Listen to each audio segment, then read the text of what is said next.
Oh, resuming now. What is the interaction between the Citrix on the server side and the application installed? What is the interaction? The applications installed on the server and the Citrix itself. Interaction. So first you install, of course, OS, then you install Citrix on top of it. After that you install MS Office.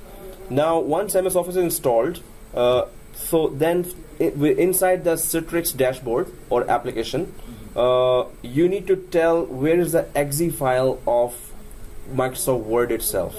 So whichever file, when you double click and it initiates the Word, when you install Microsoft Word, there will be other files as well, cabinet files as well, but there will be that .exe file. So you have to give that path to the Citrix, and Citrix will convert an icon for that, create an icon for that, and then Citrix will ask, okay, which users in your Windows environment needs access to Microsoft Word?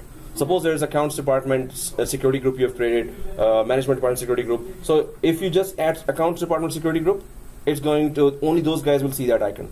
No other guy will see that icon. And if you base it on Toronto branch computers should only see those icons, or New York branch should only see those icons of Microsoft Word, Excel, PowerPoint. So only these branches will see. Maybe you have 10 branches, all others will not see it. So yeah, one wizard, just give the exe file path, and then who should see it and which computer should show it. That's all. Right? So, well, it's much more complicated than that, but this is the basic idea. You can always add and delete. Any user, anytime, any group, anytime. As soon as after 6 months, management department say, hey, we need it too. So you just add the security group, and at once log off, log in. Oh, yeah, there are all the icons are there.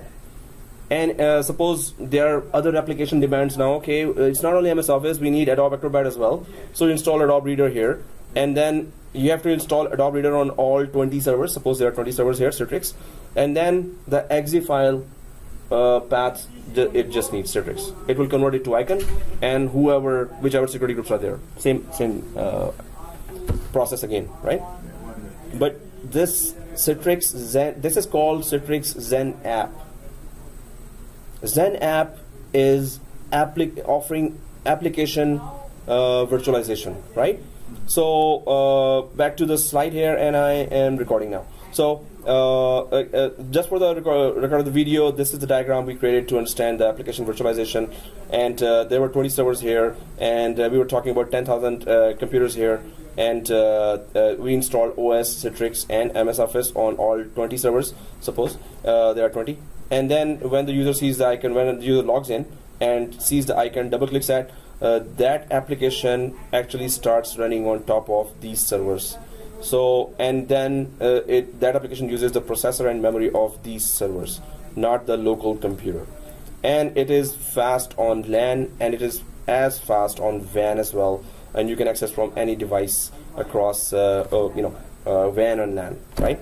So this is what we're talking before the recording started. So this is just a brief, but this is one application called application virtualization. So Zen app is a product that we talk about. There is another product called Zen desktop. So this is Zen app, not Zen, it's Zen app. There are many products from Citrix, and there are, even for few products, there are jobs just for, NetScaler, or just this. So there's a big job, a good job for you. So Zen app is one product. Then there is a Zen desktop as well. What is that? So as the name says, if you just want to give few application icons to the 10,000 users, yes, you can do that. But if you want to give a full desktop, so if I just Windows and so this is the desktop, right? This is my laptop's desktop. So when the user logs in, there will be a company wallpaper in the background, and there will be some company applications written there or showing there, and then there are some company or Z drive or X drive showing there. So you want a fixed desktop with all the company applications icons showing there. You want to show full desktop, you want users to access the full desktop, you can do that too. Instead of one icon, second icon, third icon, fourth icon, it's a lot of icons. So instead, all the links you want in a strict desktop that you cannot change. User cannot change that desktop, right? Any icon, oh, I want to change that wallpaper. No, you cannot do that. So, well, you can if you want to do that, right? But basically, out of the box, it does not allow you to create your own settings on the desktop. But the whole desktop loads with fixed company icons, fixed links, and wallpaper and everything. The documents are, if you go for this file explorer, then there will be all these, maybe downloads is not there, maybe documents is there, maybe pictures is not there, right? So you will create, carefully craft a desktop according to the company policies, and then those site folders, desktop folder, downloads folder. Oh, sorry. Right? It's okay? Okay. So here, yeah, you can create a carefully crafted desktop that you can follow up with your bosses and company management, showing them, okay, is that what you want for your 10,000 employees? And then they will give all the suggestions, all types of suggestions. No, just remove this as well. Oh, add this link. Oh, remove that link. So fully crafted desktop you can give to users as well. But when you do the server administration side, that's a different concept. You need a hypervisor for that to enable desktop applications. Anyone ever heard of the word hypervisor before? So what is a hypervisor?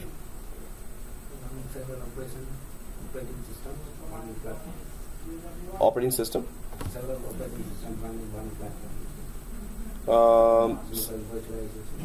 So for virtualization, there's a software code that acts as an operating system, but it's not exactly an operating system, and it is dedicated for virtual machines only.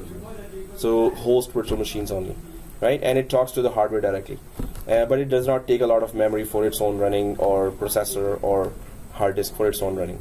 What we were talking about here was that there's a Zen app, there's a Zen desktop as well. The concepts are, so once you start deploying, I've given the courses of Citrix 6.5.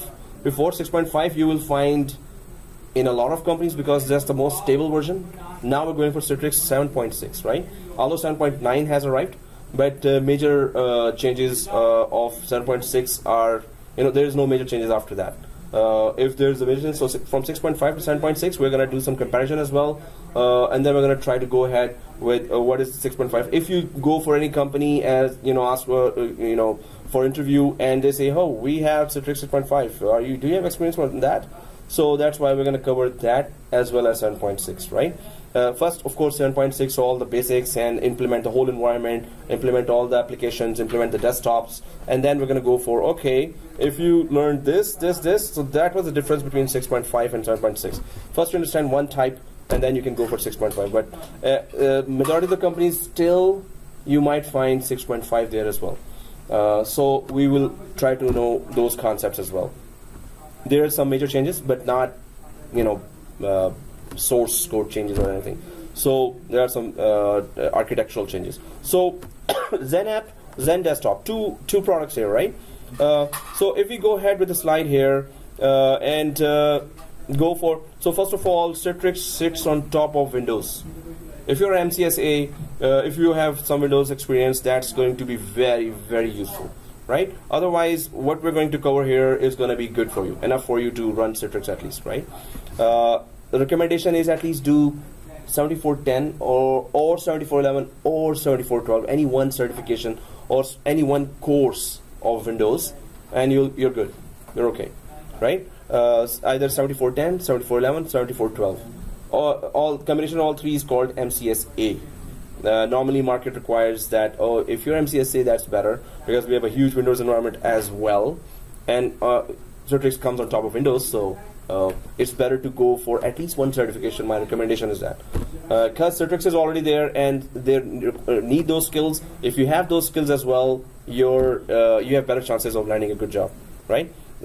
So go for at least one course or one paper. Otherwise, still what we're going to do will be enough for you to implement Citrix.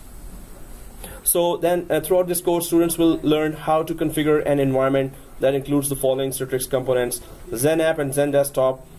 Before 7.6, Zen app was a different implementation, installation. Zen desktop was a different implementation and installation.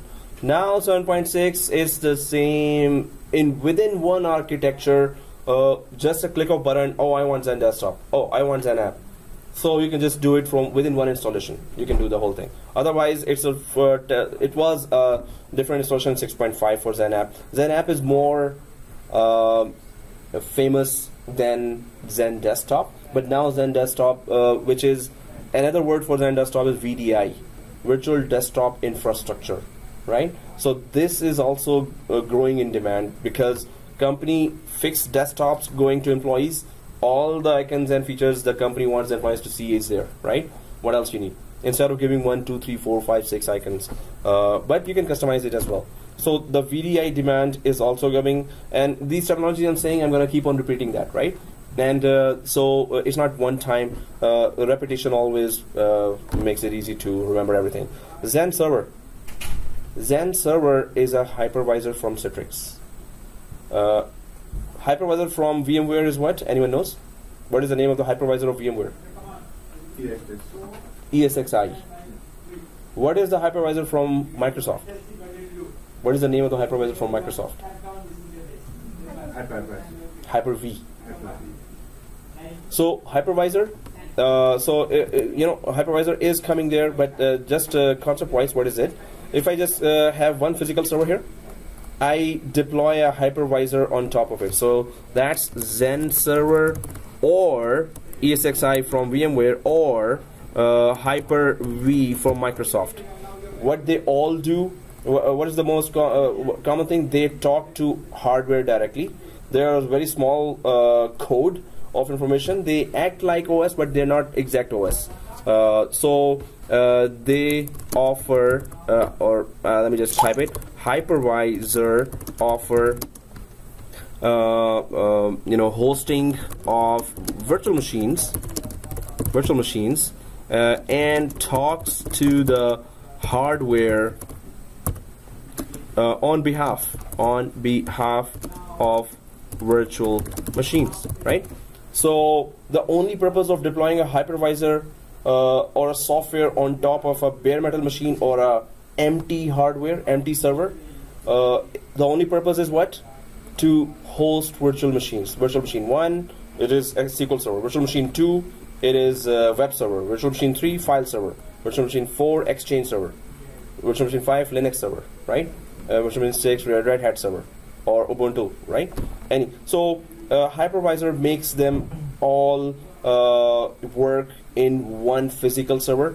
It makes sure that they all get proper RAM when they need, processor when they need, and hard disk when they need, right? So they will all share, all virtual machines will share the same. If it has RAM of 1 terabyte, okay, now there are RAMs of 1 terabyte in companies now, but those servers are like $30,000-$40,000 one server. So, but there is, if they have 512 GB RAM or 1 terabyte RAM, processor also quad core Xeon, not quad core Xeons, and 12 core and beyond, and hard disks also terabytes and terabytes. New servers that are coming that have over 1 terabyte of memory. They have your company as well. Have you ever heard of Nutanix? Nutanix, yeah, exactly. Very powerful. Yeah. They're gonna 1 terabyte. They're gonna pose a lot of problems for the SAN people. Oh yeah. So these things come with everything. Yeah, the virtualization as well as the SAN. Yeah. Yep, there are new tools. So guys, definitely as you said, so hypervisor will be deployed. So we're going to, because we are going for Citrix solutions, right? So mainly our focus is on Zen app and Zen desktop. But the part of the course is what is hypervisor for Citrix as well. And it's always good to know more about Citrix products because you're going to cover most crucial ones.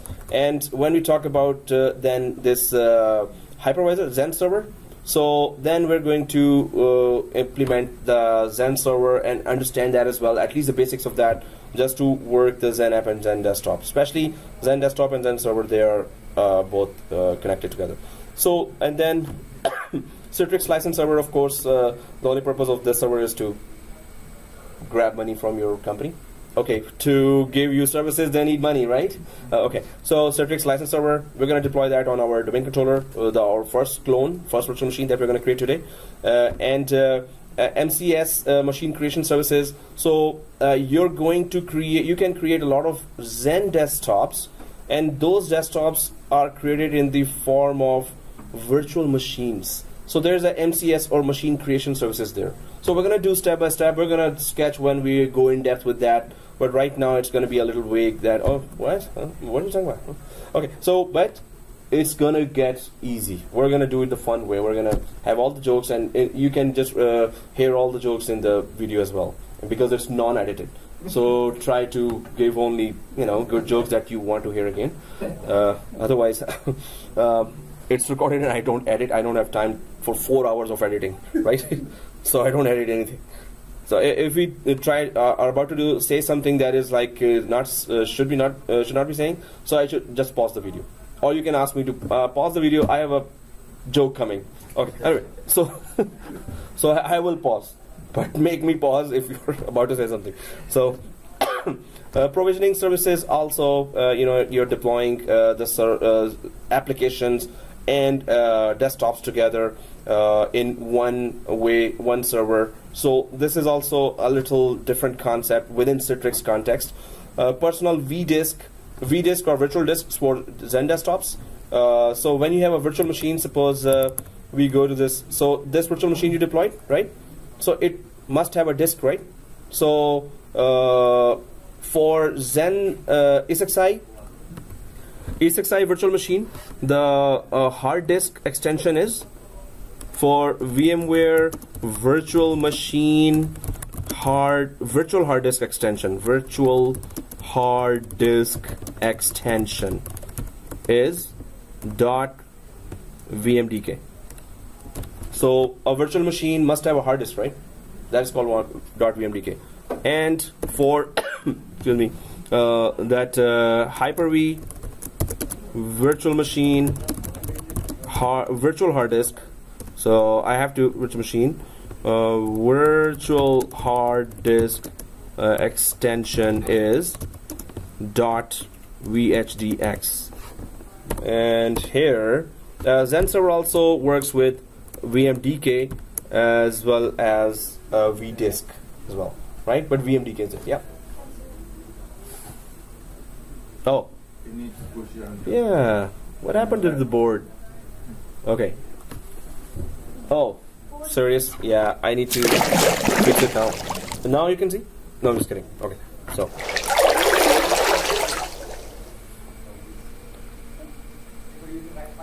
Hey, it's not a very smart board, although it is called smart board. Now it, yeah, it's better. So okay. So VMDK is used for Zen server as well, right? But we're going to go ahead and try to understand when we install Zen server. We're going to try to understand each and every area of that Zen server. We're going to try to go in depth with that, right? So this is a hypervisor. These are the virtual machines on top of a hypervisor. If you haven't implemented hypervisor before, you will learn that as well. So that's also a good thing to know, because the way we implement hypervisor in Zen server is the same way we implement on ESXi in VMware, and is the same way you implement Hyper-V in Microsoft. So you will learn two others as well if you're learning Zen server implementation of hypervisor and what is that, how does it work. If you see in the YouTube videos as well, you're going to see just the interface change, but the concepts are still the same. So that's why let's just go ahead now and try to understand other things. There's that personal vDisk. So virtual disks are there that you can implement. Then there's storefront, NetScaler, Citrix receiver. These are crucial parts of the Citrix that we're going to be talking in detail, especially NetScaler, which is a load balancer. Anyone knows what's a load balancer? So if I go back to that diagram here, these all connections coming from 10,000 machines here. So there has to be a device that should receive all those connections, and then forward them to the servers that don't have enough traffic. So what happens here, when the connection comes here, first connection, the load balancer just sends it to the first server here. Then other connections are coming, load balancer just balances the connection, and it goes to the other server, and then the other server, and then the other server, and then the other server, right? So it balances the whole traffic among 20 or 30 servers, right? So that's Citrix NetScaler, which does the load balancing for them. So you just have to install, load balancer. So you just have to give the names and IPs inside the load balancer, and it will just start balancing the traffic to all the servers, right? And you really need that if you have thousands of connections coming and thousands of people are double-clicking those applications. It has to be load balanced. It's not like 5,000 people are connected to just one server and others are just sitting doing nothing, right? Sorry? Yeah, it's Citrix its own. Otherwise, you can use any other load balance as well. But Citrix has its own solution, so that will work much better. Storefront also just gives you a main dashboard of how to deploy the applications, and MCS and provisioning and all the services will appear in the storefront. Citrix receiver. So suppose if I go for another example here, in the server, suppose you have 2,000, 3,000 servers in a big organization. So those servers need to, from among those 30 or 40 are Citrix servers. So these servers need to know which clients the request is coming from. So you deploy on the client side Citrix receiver, and that Citrix receiver connects to the Citrix servers, right?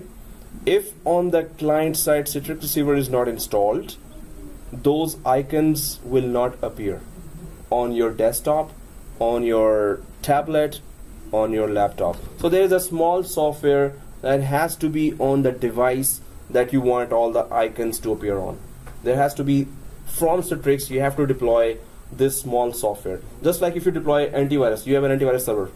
So there has to be an antivirus client that you install on all the machines. So antivirus client on the Windows 7 connects to the antivirus server and updates, right? Can you install a Citrix receiver from Citrix server, or you have to go to the each and every machine to install Citrix? So from Citrix server, definitely you can deploy it easily. So all the clients, I was giving the example of Windows 7, Windows 10, Windows 8. So they must be joined to the domain, right? Even if they are not joined to the domain, there are many ways you can deploy Citrix receiver to all the machines remotely. You don't have to go there. So it's mass deployment. Again, the processes were, there are many applications, and these are Microsoft products. SCCM, you can deploy all the Citrix receiver, and through group policy, you can deploy all the Citrix receivers. And Citrix has its own internal mechanisms to deploy on all the discovered clients. Windows 7, maybe 10,000, Windows 8, 20,000, Windows 10, 80,000. So it will discover, and through, if they are joined to the domain, it will discover will be easy. Otherwise, there are many other mechanisms for even non-domain join, and even on Linux machines. So, and Linux gurus can also, figure it out very soon. Oh, Linux, nah, piece of cake, man, it's done. So, and we Windows administrators were like scratching and how do you do that, man? So, okay, so it's going to be not that difficult to implement all these. And whatever we cannot implement, of course, we need to at least go for the theory. NetScaler, if they have a version, software version that the memory, 32 GB memory supports, I'm trying to grab that one, but it requires a lot of memory. So I'm trying to get the the smaller version for that requires lesser memory. NetScaler is like hardware device or software as well as hardware. So they have released their simulator software version, but it's normally a hardware. So if I had that diagram in the start or picture, these Citrix Gateway is there and Citrix NetScaler. So these are just like rack servers or right. So if you know the dashboard, you know how to access that and what's inside, and you can configure. So that's why I'm trying to grab my hand on the smaller, lighter software. Sorry? Yeah. Slide as well as the video. It's recording right now. So, so upon course completion, students will be able to build a Zen app and Zen Desktop 7.6 environment from scratch, test the implementation to ensure that all components work as expected, and successfully manage, monitor, and troubleshoot a Zen app, Zen Desktop 7.6 solution. Wow, in one line, they say it's not that easy. Okay, anyway, so, but Citrix certified administrator, so I'm just going to go for some prerequisites. It's not hard and fast prerequisites, but it's better to have those skills if you want to go for Citrix, right? So an understanding of server, desktop, and application virtualization concepts, basic concepts, right? So you must have done something on the server, desktop side, application virtualization. Otherwise, the way I'm going to go ahead, even if you have never touched those and you're willing to go ahead, it will be easy for you because you're going to look at what I'm doing, right?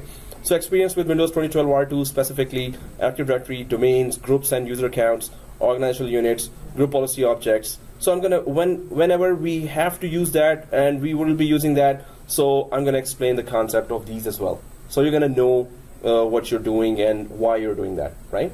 So main thing is understanding, then labs, again and again, so you can gain that confidence, right? And then certification is a must in Canada, in North America. Oh, well, especially in Canada. If you're certified, recruiters will catch your resume faster, and there will be more calls if you're more certified, right? And even if you're at a job, still recruiters keep on calling. So try to do as many certifications as possible. Here, experience with Windows 7, Windows 8.1 user interfaces. I think we use that at home. You use Windows at home? Yeah. Okay, great. So I use Windows. I'm talking about Windows server side. Server side, okay. I don't have any. Cool. And now we're gonna have that. Don't worry about that. So basic storage knowledge, manage existing storage types and add new storage. When we talk about storage, what do you get from that? What are we talking about? Storage? What is that? Hard disks, exactly. So storage on SAN. So ever heard of the word SAN before? Storage area network. NAS, network attached storage, right? So if we talk about storage and in virtualization, if you start talking about virtualization, you must know storage, right? So if we go for EMC SAN devices, so and if I go to images, so these are the machines that have rows and rows and rows of disks, right? So this one here, a lot of disks here, and you know, those disks are called LUNs, logical unit numbers, and then these disks that are provided remotely to all the servers, right? So if we go for you know, this diagram here and put it on our server environment, so here you can provide a lot of disks to remotely. You can map these disks to this physical server, and now any virtual machine can have, suppose there's, each disk is 1 terabyte here, 1 terabyte, 1 terabyte, 1 terabyte, and you can see how many disks are there. Suppose one has 15 disks here, then the second line has 15, 15, so they're all 1 terabyte. So you can offer 10 terabyte to just all these set of virtual machines by mapping those disks to this physical server. So the main purpose of SAN is to provide remotely as many disks as you want, to provide the disks over the network to all the computers, to all the servers, right? In virtualization, when you implement, you must have a remote storage. That is called remote storage, right? So we're going to try to implement that as well. In VMware class, we implemented that remote storage, and in Hyper-V class, we also implemented the remote storage. So we need to know the concept of SAN. How do we basically offer remote storage in this, you know, basic lab, private lab? But you will understand how remote storage then work. But if you talk about in the market anything about virtualization, one of the questions will be about storage. You have any experience about storage? because virtual machines need remote storage for their basic working, right? Although they can be installed on local disks, but that's not secure. You don't go for local disks you have to go for remote storage. So if you lose the machine, the virtual machine files are sitting here, not on this server, right? That's why you need remote storage. So this is what we will be talking about here, prerequisites. So experience with remote storage, basics of Citrix licensing, we're gonna know that. They say prerequisites, but we're gonna learn that. Familiarity with at least one hypervisor, Xen server, Hyper-V, or vSphere. VMware vSphere ESXi, right?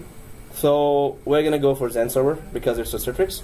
But if we can install Hyper-V, we can install ESXi from VMware as well, if we wanted to use that. But if you use Xen server, you will have the basic idea of other hypervisors easily. Then how do we do that? So basic understanding of the different types of profiles, local, roaming, mandatory. Okay, so that's purely Windows environment thing. So what is user profile? Anyone has any idea about that? User profile. So if you have a big environment, you're given account user 1. You put user 1 and the password. Once you log into that account, what happens? You have your desktop here, right? So then if you go to the folders there, you have the documents folder, pictures folder, iCloud photos, documents folder, downloads, music, pictures, right? So this is your profile, right? So this is your profile. So roaming profile means that if you're using computer number 1 today and you saved all your stuff, then second day you come, computer number 1, somebody else is sitting there. So you go for computer number 2. When you put your username password, the same profile should load. So the profile goes with you. Suppose yesterday you saved here this wallpaper. Now today when you come, this wallpaper should be there, right? That happens only when roaming profile is there, right? So your profile roams with you or walks with you, or whichever machine in the network you log into, that profile will open only. Why? It is a roaming profile. So wherever you connect, roaming profile will connect with you. If it's mandatory profile, the mandatory means strict. Whatever you see the day 1, you will see every day the same profile. You cannot make any changes there. That is called mandatory profile, right? So these are local profile just means that what you save here on. So you use computer number 1, you saved a movie there, right? Now you saved it in the C drive. Second day you come, computer number 1 is busy. So you go to computer number 2. That does not have your settings. That's computer number 2. So your movie is still saved on computer number 1. This means it's a local profile, right? If it was a roaming profile, your movie will be saved on a Z drive. That Z drive will go with you wherever you log in, right? So, so these are just the basics, but we're going to implement that as well. And then we're going to know, oh, that's roaming profile. We're going to try log in, log off, and check everything, right?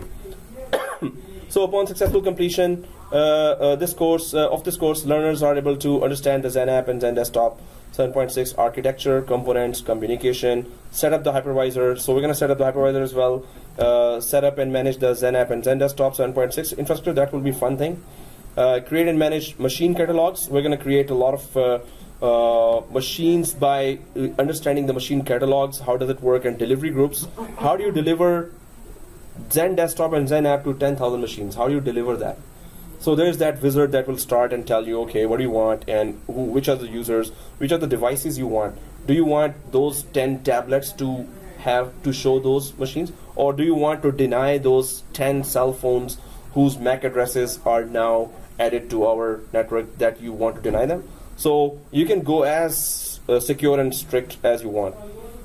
Create and manage machine catalogs, configure and manage storefront. This is the main dashboard where we're going to work. Configure and manage policies and end user. This is a very interesting area, policies and end user. These will make you the king of the jungle. So this will let you handle the whole environment, right, through policies. So and then you're gonna get introduction to Windows group policies and how Citrix uses or integrates itself totally with Windows policies, right? Citrix has its own policies as well, but it integrates with Windows policies. Citrix totally integrates with anything Windows as far as the Windows networking is concerned. So you're gonna it's purely Windows. So you must have Windows environment to go for. Although many aspects of Linux are there, and they are really trying to go for Linux platforms as well. I would still need to Google that if Red Hat Linux supports Citrix. I think it does. It may, or it may, because I heard they are trying to do that. So by now they must have done that. Otherwise, it's purely Windows. So then we get to learn some of the network side of the Windows as well with the Citrix, right? So whichever questions are there for Windows, just let me know, and I'll explain you in full detail and in depth. Even we can do some labs just to understand the concepts, right? So let's go ahead. Manage sessions, sites. So this is what we will be learning. What are sessions? What are sites? Sessions are that 200 users are connected to one server. So there are 200 sessions there because 200 users are connected, right? So and end users with director. So sites and end user with director. So director is the monitoring software inside Citrix. So Citrix Director, we're going to install that, and you're going to see a cool dashboard, how many machines are on, how many thousand users are connected right now, and which are idle sessions. Then there comes the challenging part. In the production environment, it's going to be challenging for you. Managing printing. So you install a printer, print server in Windows environment, but Citrix will take those connections and try to offer the icon of HP, LaserJet, whatever, and all the other printers, brother printer, yeah, it's a company, right? Okay, so brother printer, and then all the companies, Canon printers. So whatever printers are installed, you have to offer them as icons to those people who are sitting near to that. So it's going to be a little tricky to understand that, but not sitting that whoever you want to give, right? But it's again who you want to give and who you don't want to give. So validate the implementation if it is perfect. Set up Netscaler to provide external access to XenApp and XenDesktop 7.6 resources. Netscaler, the load balancer, and we talked about the load balancer already, right? It balances the load of all the connections coming from outside and from LAN and from WAN. Certification, in Canadian market, one of the most important things. If you're certified, you are exposed earlier. You're in the eyes of recruiters sooner than those who are not certified, right? So if I go ahead, go for at least one Citrix certified administrator exam, that's good enough. Otherwise, there are levels of see this. It's a multiple choice. No, there's no lab. So if I pause, resume, this is now we need to configure our lab, and this will be, so there are many steps to configure that lab, but these are the certifications that we were talking about. Certification retirement link, always make sure that you're not doing any certifications that is retired or is about to retire. Well, about to retire is still another story. So many students then give that exam actually because it, it's about to expire, and the new exam, the helping questions will come later, and you're still certified, even if it's retired. On the resume, it's there, right? So, but this is the link to go for. You're gonna get the slide, and you're gonna go there. Then virtualization concepts, basic concepts that we're gonna talk about. History of Citrix.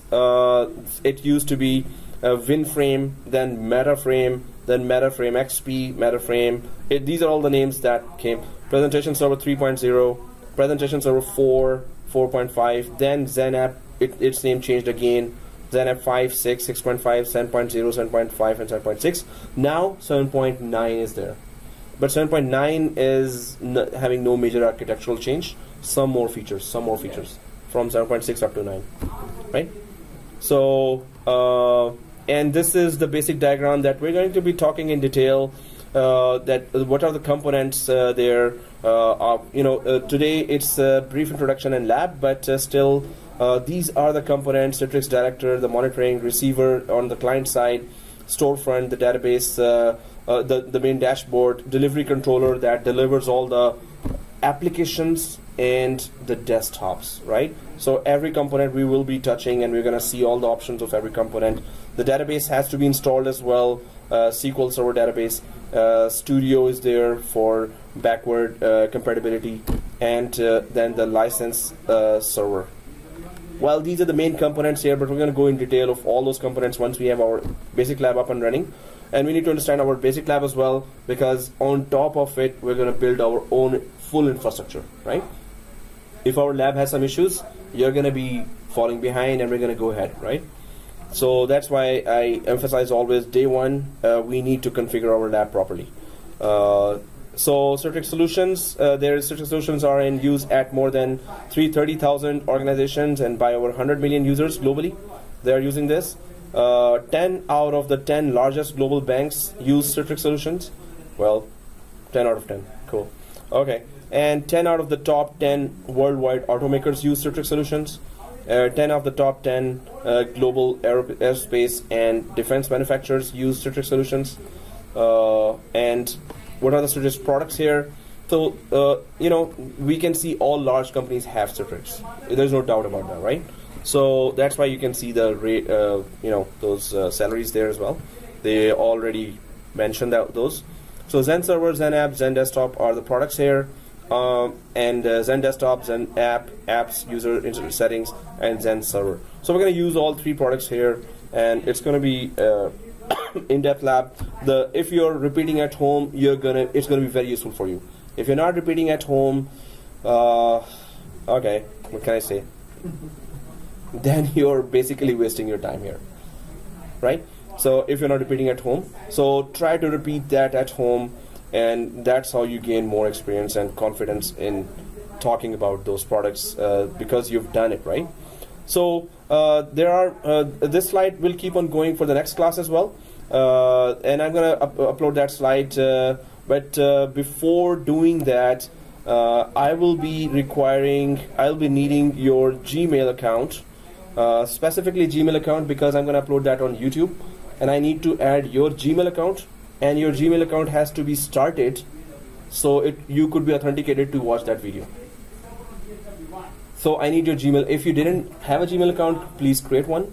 So what I need from you, if you have emails open in front of you, if your emails, so please either text me your info on my cell phone 647-554-9446.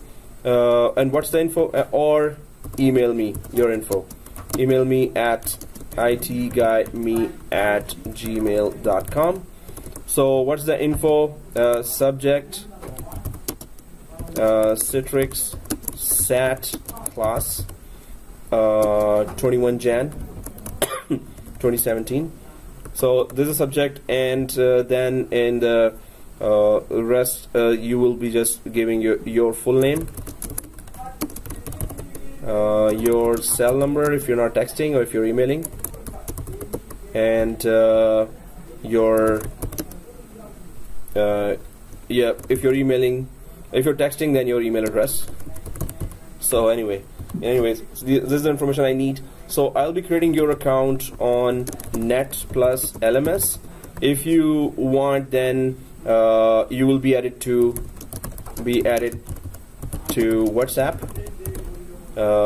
class account, so we could just communicate at home. If you are seeing some problem, just send me the screenshot of that, and then I'll try to tell you, what to do if I'm available at that time, because I teach in evenings as well as mornings.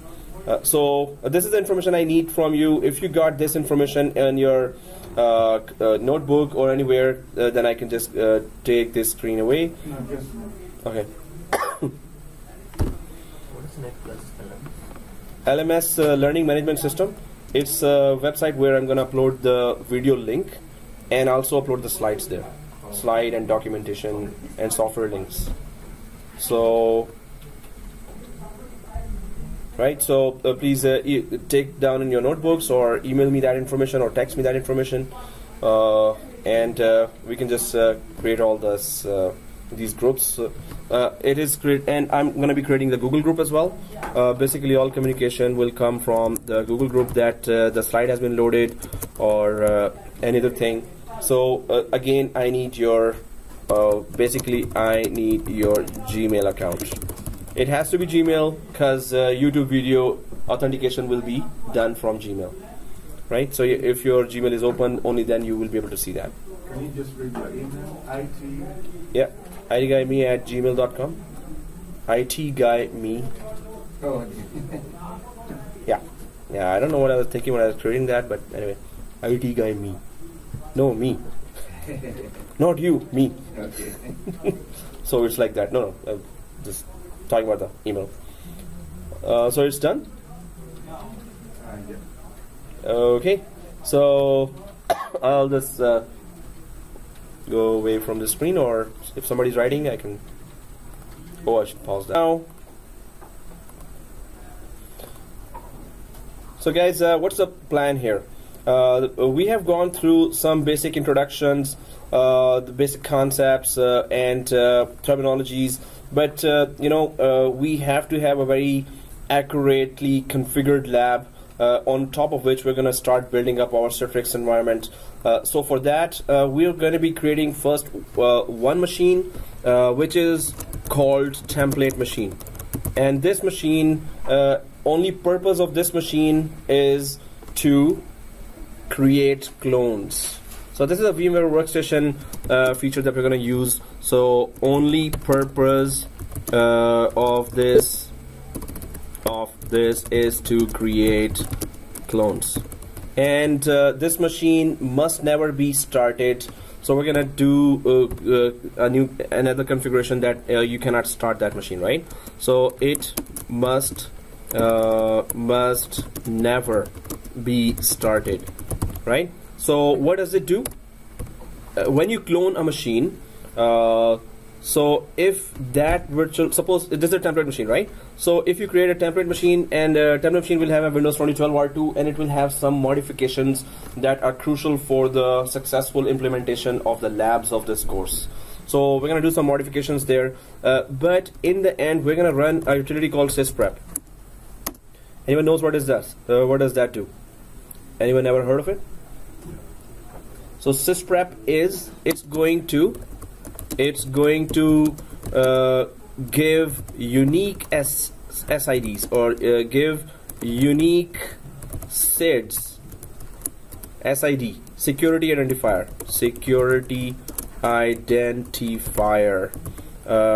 to each clone. If that SID is not unique, if it is similar, the clones cannot join the domain. There will be some problems over the network for their communication with each other. Clones means it will be similar, same copy of the template machine. So this SID has to be unique or different for each clone, and SID is what? Long alphanumeric characters. So it's AB12C894JK. It's like that, right? Alphanumeric character. So it has to be unique. It has to be different for every clone. So sysprep is a utility that makes it unique. So we're gonna install our, first of all, we're gonna create, major steps are create a new virtual machine, install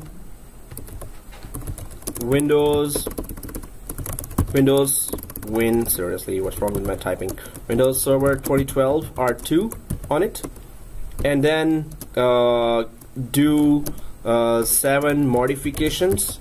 That will be useful. Do 7 modifications. In the end, run sysprep and permanently shut down this VM. So, and then the last step would be create 3 clones. Now, when we do this step, then the next set of major steps are configure all 3 clones with static IP, rename them. That's in the diagram what to give the name, and activate them. That's the next 3 major steps. Activate them for 180 days. That's good enough for the course. 180 days, and then next major set of steps, and then take snapshots. The most important part. Take snapshots of these clones. Right?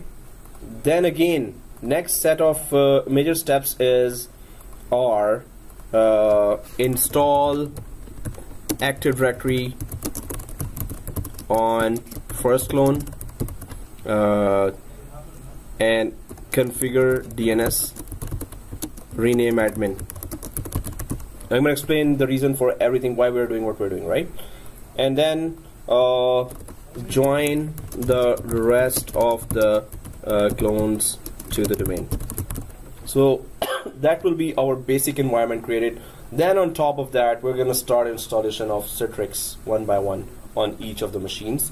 DC would be the license server, or the first machine, first clone which has Active Directory will be the license server as well, and others will be 2 Citrix servers with different roles deployed on that. And we're going to talk about in-depth roles. Then we're going to start creating the main environment, workable Citrix environment where we can deploy applications and Zen desktops, right? For that to happen, our basic lab has to be perfect. No mistakes there, right? So at home when you're doing that, if you have a 16 GB RAM computer, for now, it's gonna work initially, but then you're gonna see why I am stressing on good software, good processor, and good RAM, because it's gonna slow down as soon as we start putting SQL Server and Citrix Server. SQL will take your RAM like this, crazy, at once. So you will, and then Citrix on top of that. So you need a lot of RAM, right? So start thinking about getting that hardware. If you need the addresses, yes, there's one in Mississauga, one in Etobicoke, which I know. They both sell used high-end laptops, right, which are good for this course. And so many students have taken. And these guys here in shop, you can ask them as well. So do your research and go for some good hardware, because if you're planning to do a lot of courses, you need to create all those environments. And minimum for all the courses, it's like 4 or 5 virtual machines at one time. If you need that, you need to have 32 GB RAM, right? 16 GB, you'll start crying very soon. So literally tears will be coming. Oh, come on, start Windows. Okay, anyway, so guys, what's the plan here? Create a new virtual machine and install an OS called Windows 2012 R2, Windows 2012. So let's just do that. Oops, did I type that? Windows, and then we're gonna do modifications. So Windows and then modifications. So let's try to follow this screen now. Was I recording that? Yes, numbers are moving, so good. So on your desktop, guys, everyone sees this icon, VMware Workstation Pro. So you need at home VMware Workstation. You need at home Windows 2012 ISO, R2 ISO, which I'm gonna give you as links in the Google group. Today I'm going to create that Google group, or I hope you have sent me your Gmail account information. So I'm going to create that Google group, and I'll create that LMS account, and I'll just try to upload that slide and the downloadable software as well. Okay guys, so let's just open this VMware Workstation. So everyone, please follow now and make sure that you're exactly on the same page as I am, right? So right click VMware Workstation. So you should be seeing the home page here, this one. Yeah, open or double click. So everyone on VMware Workstation, right? Okay, now our hero will be fast.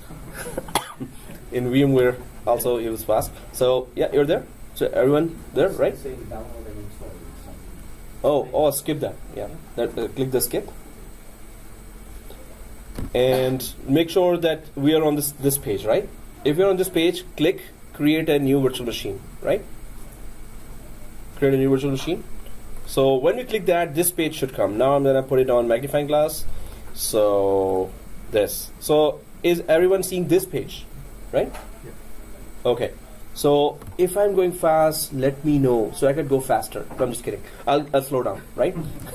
So I'll slow down because there's millions of steps coming, not today, but in other classes, in rest of the classes. So next, do you see installer disk image? Now let's select that because we're going to put Windows 2012 R2 ISO, or we're going to mount that there. So if you click browse, now you have to see your own folder structure. In the desktop machines, we have C drive. Go to the C drive and go to the ISO folder inside your C drive. This is not the one that you're showing. So in your desktop, you have to go to your C drive, right? I'm just going to select that Windows 2012, so it should show like this. Now I'm going to visit your machine. So make sure it shows like this: Windows Server 2012 R2 detected.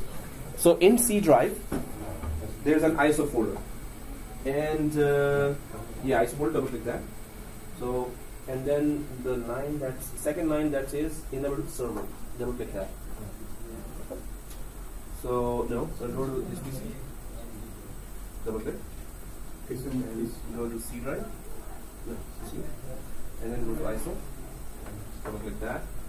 The second line that there's a first line, there's a second line here. Yeah, this is oh, this is enterprise. So can you drag this? Yeah. So yeah, server. Whichever line says server, double click that. Yeah, we're good. Oh, sure. Sorry. Yeah, it is Hyper-V, it's not the. Oh, then this. It should say Windows controller detected, just like it's showing me. You're there? Oh, so if you're going ahead, I might customize some settings. So please stay with me on this page. Yeah. Just a second. Yeah. This one. Oh, alright. So guys, request is that please stay with me on the same page. Although it is a very easy task, but I will customize at any page. Yeah. I'll customize or change the whole configuration. So if you're way ahead of me, you're gonna miss all that, right? So next. Now this comes, right? If everyone sees the same page, let me, you can confirm that by saying yes or, nod or. Template. So click here anywhere on the screen, template, and Citrix.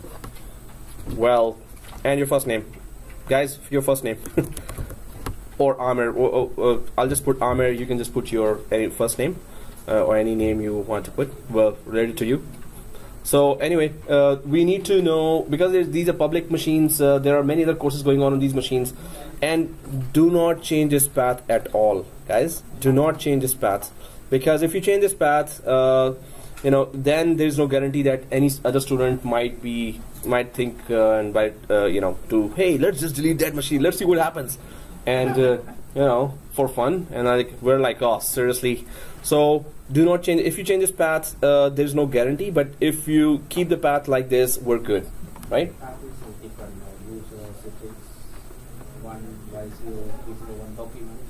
Yeah, which is okay. Your path is different, my path, because I'm working on my laptop, you're working on your desktop machines, right? So here, guys, if this is done, path has not been changed, so anyone logs in from any other account cannot access your folder structure. It's access denied there, right? So if they log in from your account, so don't give your password, right? Okay, so if this is done with your first name, last name, anything, but please mention any part of your name. So if this is done, click next. Now the drive is, let's just put it 100 GB.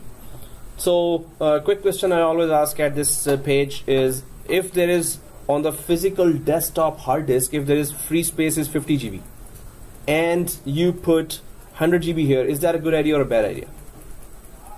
So physical desktop has 50 GB free space only left, but you put here 100 GB for the disk. It's a bad idea, or is it a good idea? Bad idea. So anyone ever heard about the thin provisioning concept? Thin provisioning. Our experts, they're actually both experts know that. So let others try it first as well. So thin provisioning, what is thin provisioning? Anyone has any idea about that? So thin provisioning is, that if you install something on the disk, it's only going to occupy that much space. Right now we're installing what? Windows 2012 R2. That's going to take only 4 to 6 GB space, right? What you're putting here, that's what the hard disk maximum size is. So if you put 100 GB here for this virtual machine, it's not going to occupy physically on the physical disk any space. Whatever you install inside this virtual machine, it will only occupy that space. So Windows 2012 is installed in this 100 GB, only 4 to 6 GB will be taken on the physical disk. That is called thin provisioning. Thick provisioning is, there is another term, thick provision. Thick provisioning is all 100 GB at once will occupy on your physical disk. So you better have a lot of space on your physical disk. But thin provisioning, it does not occupy 100 GB. So it's going to go maximum to this level only. It's going to go, if you keep on installing software, it's going to expand until it reaches that. But it's not going to physically occupy any space on the disk other than what operating system we're installing or what software we're installing, right? So that's thin provisioning, and this is automatically doing thin provisioning. So even if you put here 500 GB, it's not going to take any space. Yeah. At work, this question always comes around. Okay. So since it's a production environment, we'll just go with it. Yeah. And there was a huge manager was at my of a department. Oh. He was talking about resources, how the developers always ask for resources. Okay. And this guy was warning his workers that this is the last time we're giving you space. So they were running out of so much space. Yeah. Because thick provision was always selected there. Yeah. So then you started doing the thin provision. Yeah. Okay. But thick provision is for performance. Thin provision is for saving space, right? Yeah. So all these concepts you have to understand, because thin provision will, in virtualization, you will talk about. So thick provisioning is for performance. Thick provision means whatever you put here, it will occupy that space on the physical disk. It will not let you use any of that. Yeah. It will just claim that space at once. You cannot put anything there. Thin provision is, it's going to save your space. You put 100, but it's not going to occupy on physical disk. And if you put any software inside, it will only occupy that software space only. Whatever that software needs space for, right? So 4 to 6 GB will be the only space it's going to take for now. But if you want to go for thick, then maybe you're installing SQL Server on your virtual machine, or if you're installing Exchange Server, which really requires a lot of resources. Okay, guys, so this is 100 GB and thin provision, right? So we need to understand what we're doing, right? So store virtual disk as a single file, split virtual disk into multiple files.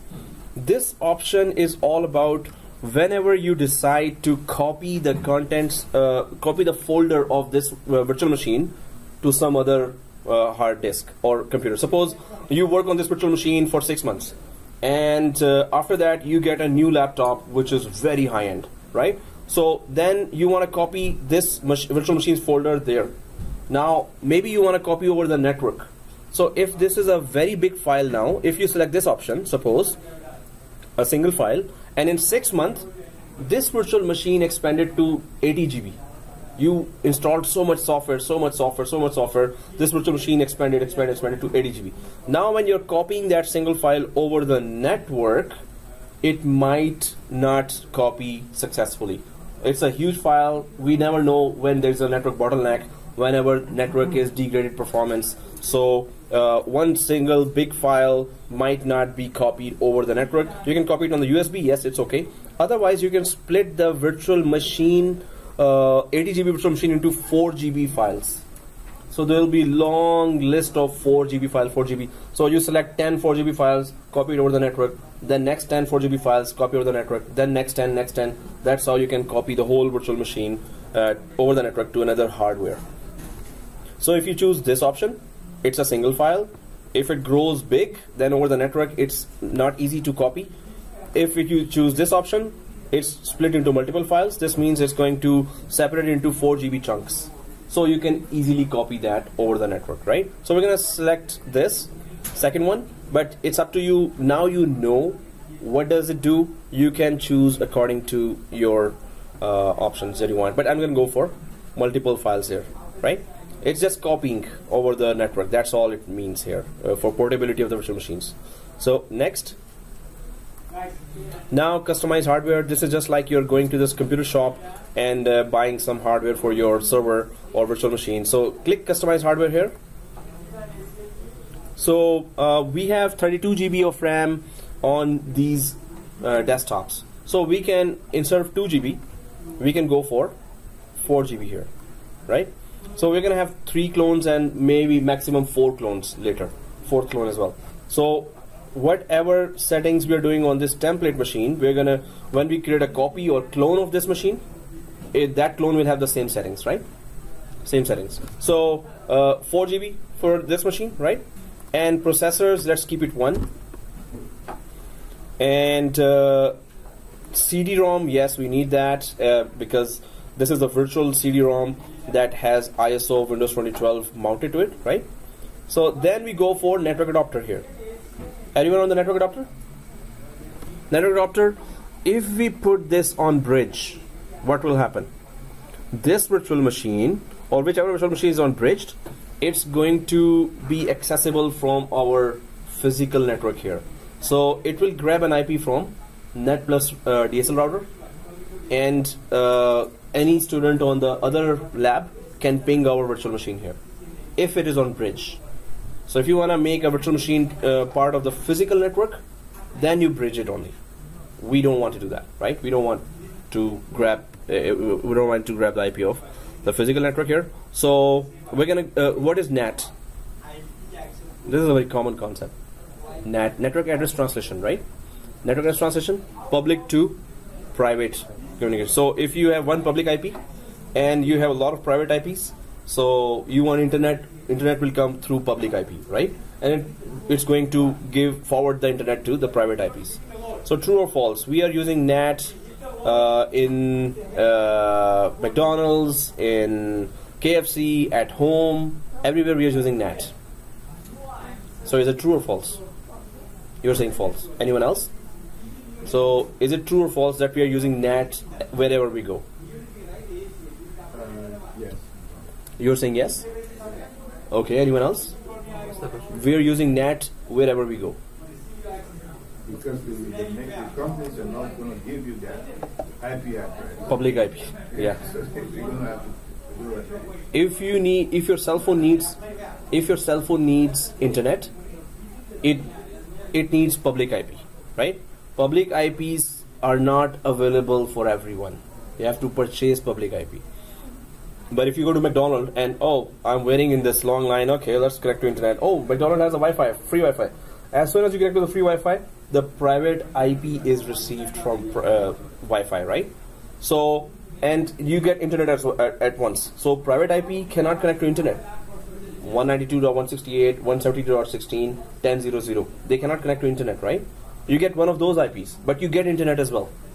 It's because of NAT, network address translation, that one public IP of McDonald's DSL router, maybe from Rogers, they've got that IP. So one public IP forwards the internet to all the private IPs. So any device connected to their private IP gets the internet. So that's NAT? That's NAT, network address translation. No, bridge also connects to the outside network also, but NAT is specifically for internet. Bridge is, suppose you don't have internet here, but you have physical network here, right?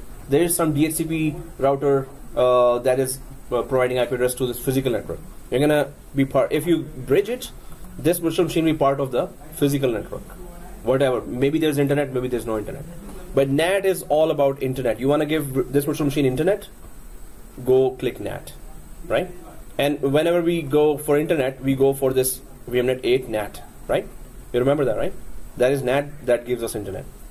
Yeah, but I understand that this is for Getting internet. getting private ID or public? So it is, Getting from public yeah, it's from that one public. exactly. But then which one should I choose when I actually use public? If I need public, so public IP is not distributable. Public IPs are not available to us. We only can have private IPs, right? Public IPs are given to companies only. Or if you get a DSL router from Rogers at home, that one DSL router has public IP. So it just connects. So it's IPv4, right? Yeah. So you get a private IP with NAT which has internet connection. Okay. What is host only? Host only means that one virtual machine talks to the other virtual machine. If there is this virtual machine and this virtual machine, they can talk to each other, they can ping each other, they can file transfer each other. And to the host. So host only again, virtual machines inside talk to each other, ping each other, and to the host. Now question to you is, who is the host here? What is the host? The physical desktop. This is the host, and our virtual machines inside that we're about to create now, they are guest machines.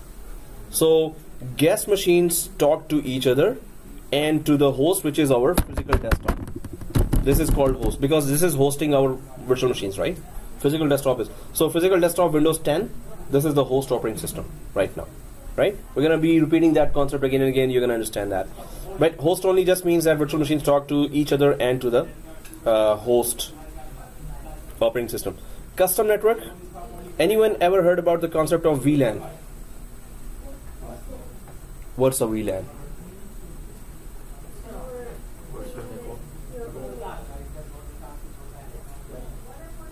Virtual network. Yeah, exactly. So VLAN is virtual local area network, or VLAN is if you have a 24 port switch and you have 24 computers connected to that, then suppose they are pinging to each other all, but then you decide no, 12 computers for accounts department, 12 computers for management department. So you go inside the switch and then you separate the ports with VLAN. So these 12 ports cannot communicate with these other set of 12 ports. So it's a virtual LAN segmented within the one switch. So 12 computers here cannot ping now the other 12 computers or communicate in any way or file transfer in any way, right? So what is the VLAN here? So VMnet 2. Suppose you have two virtual machines now that have VMnet 2 selected like this. Then you have two more virtual machines that have VMnet 3 selected like this. Those two virtual machines cannot communicate with the other two virtual machines. If the VMnet is different, they cannot communicate with each other. Suppose the two virtual machines you've given VMnet 2, then the other two virtual machines you have also given VMnet 2. Now what will happen? They will communicate with each other. They will ping each other. They will file transfer each other. So we are selecting, you can just randomly select any one of those other than NAT and host only. We're going to see the purpose of that later. So you can select randomly any one of those for the template machine. Why? Because once we select, suppose we're going for VMnet 10 now. Let's go for VMnet 10. So we are going to have 4 virtual machines. Because this is a template machine, we're going to clone 4 virtual machines out of that, or we're going to make 4 copies of these virtual machines, template machine. So all clones will have VMnet 10 automatically given to it, because there will be copies of exactly this machine, right? So whatever we configure here, it will be configured in all 4 machines, right? Because we're cloning them. So you're saying like if you select VMnet 10, so you can have only like a 10 computer on the network? No. So I'm saying that this is the type of network that every machine should have then. So this is the number. If virtual machine 1 has VMnet 5 and virtual machine 2 has VMnet 5 selected here, they can communicate with each other. So if they have one virtual machine has VMnet 5 and second has VMnet 6, what will happen? They will not communicate with each other. So they're communicating to host? So they can communicate to host, but they cannot communicate with each other because they have totally different network. So this is to separate the network of virtual machines. Because maybe you are testing 2 different types of virtual machines. 2 machines testing for Exchange server, 2 machines testing for another server, another set of servers, so right? Two different VLAN. Yeah, so it's totally 2 different networks. 2 different VLANs, 2 different networks. So right now, let's just go for VMnet 10. You can select VMnet 12, you can select VMnet 13, doesn't matter, right? Any VMnet, but all virtual machines must have same VMnet. That's what we are concerned about, right? Because they must be in the same network. So do we understand that, right? Okay. So VMnet 10, we're selecting in the template machine, because we're going to create 4 copies of that, or 4 clones, and they will all have the same VMnet 10 automatically, right? Now we need USB controller here. Yes, for every virtual machine we need USB, because if you want to transfer any software, you can directly connect on the desktop your USB stick, and it will detect in the virtual machine as well. So you can just directly copy the software inside the virtual machine operating system as well, right? So that's why we need USB. Sound card if you want to listen to song, if you're bored to death. Okay, just kidding. So printer, it's okay. Display, yeah, we need to see the virtual machine, right? So only 2 changes we made here. One is memory, 4 GB, and one is VMnet 10 as a custom network or a VLAN, right? Everyone has done that? Sorry? VMnet 10, yeah. Idris, done? Yeah. Okay. Yes? Okay, cool. So close, right? And finito. It's gonna power on itself, right? So finish. So guys, it's very important that we understand what we're doing, right? Just click finish will not be useful for us. So try to understand and ask questions if you don't get it, right? Or stop the class if you don't get it. Oh yeah, that's a ignore or cancel or. So if we see this, are we there or we're already there? Wow. Okay, so I'll wait. You're there, Idris? Yeah. Okay. So only one. Oh, you're there now. Good. And the end, I think you're 20 years ahead of us, Sharmeen. You're maybe already done, or okay. Yeah, it's on Lenovo Yoga laptop with SSD and wow. Okay, next. So that's good. That's good. High-end laptop, right? So, and install now, of course, right? Everyone selected that? When it comes to additions, we just need to select the data center GUI, the 4th one. Okay, let me know if you're all on this screen. So there's standard edition, there's data center edition, there is core and GUI. Core is just command prompt and commands, and GUI is just, of course, the graphical interface. So data center evaluation, the 4th one, right? So everyone selected that? Yeah. Right. Okay, next. Yes, I accept the license agreement. Next. And we're not upgrading from anything, so we're going to go for custom. Right? Everyone there? So click custom. We're not partitioning any this drive, so 100 GB is okay. And next. And there you go. So while this is going on, we can then try to go for some more theory and planning for this lab. So when I'm talking about modifications, so here what we have done is till now created a template machine. Okay, it's created. We still need to create clones, but before that we need to run sysprep. So before sysprep, the 7 modifications that we want to do. So this is the actual steps here. So 7 more. So right now this is going on, this is done, this is going on, and this needs to be done, and this needs to be done, right? So what are those 7 modifications that we need to do? So guys, I have that forum where I have put it down, because at the start of every course I do that. So I put it on my IT forum there, where I update information about all the courses and whatever technologies we're talking about. So this is itprofcourses.boards.net. So all the courses that are going on, MCSA, Citrix, Office 365, SCCM, SCOM, SharePoint, whatever. So I'm just going to go down to that area. Do I have? Is there a membership? It's a free account here. Okay. That's your. No, I'm talking about your own blog. You have a blog. Yeah, I have a blog as well, and this is IT forum as well. Okay. So yeah, it's in my email. ITprofcourses.boards.net. IT Prof courses. So whatever I'm preparing, I upload that. Yeah. See, it's like a file corrupt. Huh? No, really? Anyone got that? Sorry, it's still writing there.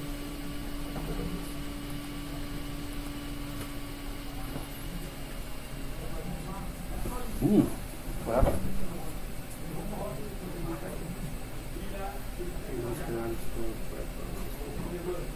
Oh, serious?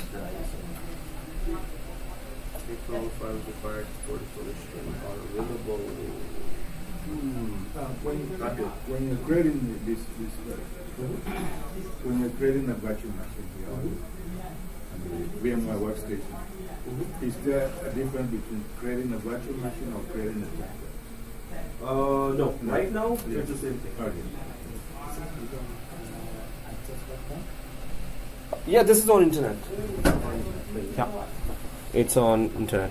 So what I go for? Okay, I need to fix that as well. This machine, this. So I go down to how to prepare your lab here, way down, and then I go for steps to create template machines. Steps to create first template machine. And here, these are the steps that we need to take. So once it is installed, VMware tools, firewall, time zone, shared folder, Internet Explorer, unlocking the screen, and then finally go for sysprep. So without that, if we don't do any of these, we're gonna have some problems during the implementation of the whole lab. So that's what we're waiting for after. Did you restart again? Oh, she's saying that. Oops. Okay, start. Yeah. Okay. Oh, sorry, you did not log into the Citrix account. So right click here and go to shut down. Sign out.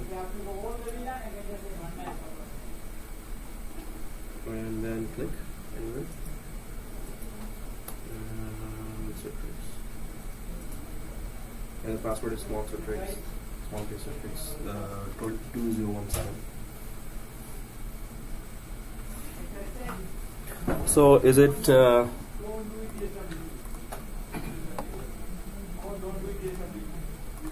oh, so if you're already there, or maybe now the class password is this: small ABC, capital ABC, and keep pressing shift 1 2 3. I hope you have given that password, so I'm just going to give that as well. So I'm just going to go for small ABC, capital C, shift 1 2 3. Again, small ABC, capital C, shift 1 2 3. So now I'm just going to click finish here. And then we log in. Either you select the screen or click the screen here, and on the keyboard Control Alt Insert will give you that, or you can just go for here the 3 buttons here, send, Control Alt Delete. So these 3 buttons will also send the Control Alt Delete, or on the keyboard it's Control Alt Insert, not Delete. For the virtual machine it's Control Alt Insert, right? That's a huge problem. Control Alt Delete at work. Yeah, it just takes out the server screen as well. The things with some of the virtual servers, Unix machines, when you do Control Alt Delete, it sends a reboot. It's a huge problem. In Linux it sends a reboot? Yeah. That file cut. Ouch. So no, you go on. Yeah. Control Alt Delete, it sends a reboot on the Unix environment. Yeah. Did you select the Windows control before as well? Just the same. Did you select the same ISO before as well? That same ISO? Yeah. Wow. Oops. One of them. Okay. We have a lot of problems. Oops. I'll just change the ISO.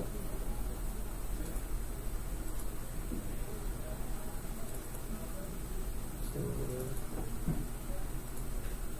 let's try this one. Or not. Oh, it has already tried that, so it's not gonna.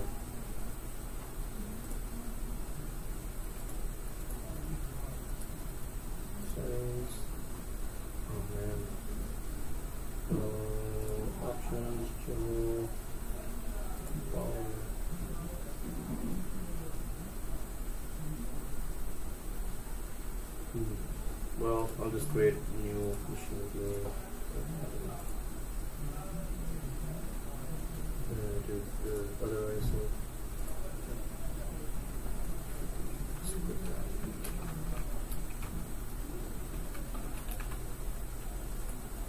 Oh, it's already there. So go for Sean 1.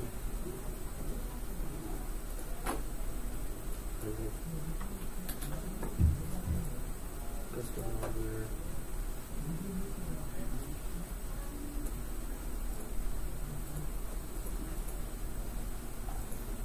Close. Finish.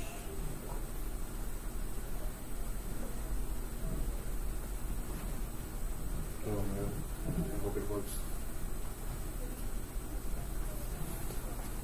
So, oh sorry, it was recording. I should have paused it. So, was it? Oh yeah. So guys, let's log into this machine, and we're gonna do those modifications that were mentioned on the forum as well. So I'm just gonna open that forum and go one by one with that. So first thing, when you install any virtual machine on either Citrix or VMware or Microsoft, you just go for the tools, especially for this is a VMware workstation, so we're just going to go for VMware tools here. So first, this is the most important thing. It enables all the advanced options inside the virtual machine. So if we do it in the template machine, all the clones we're going to create will have that already deployed. We don't have to install this on all 4 machines one by one. So, yeah. Now I see. Oh, sorry. I see the concept now. Why you did a template. Oh, okay. Yeah, you carry on like that. Oh, okay. Yeah, it's. Remember the last class we have to install. Yeah, again and again. So now we're doing the template machine, everything. Yeah. So you could change the machine if you want. Otherwise, we can. Okay. So because there's a video as well, and are you able to come here at any other time as well during the week? Yeah, I can come anytime. Oh, nearby. Okay, that's good. So I'm gonna give you. So at 2 o'clock, I'm just gonna give you some other machine if you want, because maybe this machine. Even if you change the ISO, I think I changed the ISO there as well. Now I remember. So that virtual machine, I think we have to format the whole thing, I guess. So the last virtual machine, the last physical desktop also has the same setup, and it has Citrix account. Otherwise, I'll create there or there, whichever you want, right? So okay, guys. So already the video is creating, so you will get the access to video. So VMware tools, we're gonna install that, and so once you are on the virtual machine, do you see this white area here? So right click, everyone there? Right click the white area and install VMware tools, right?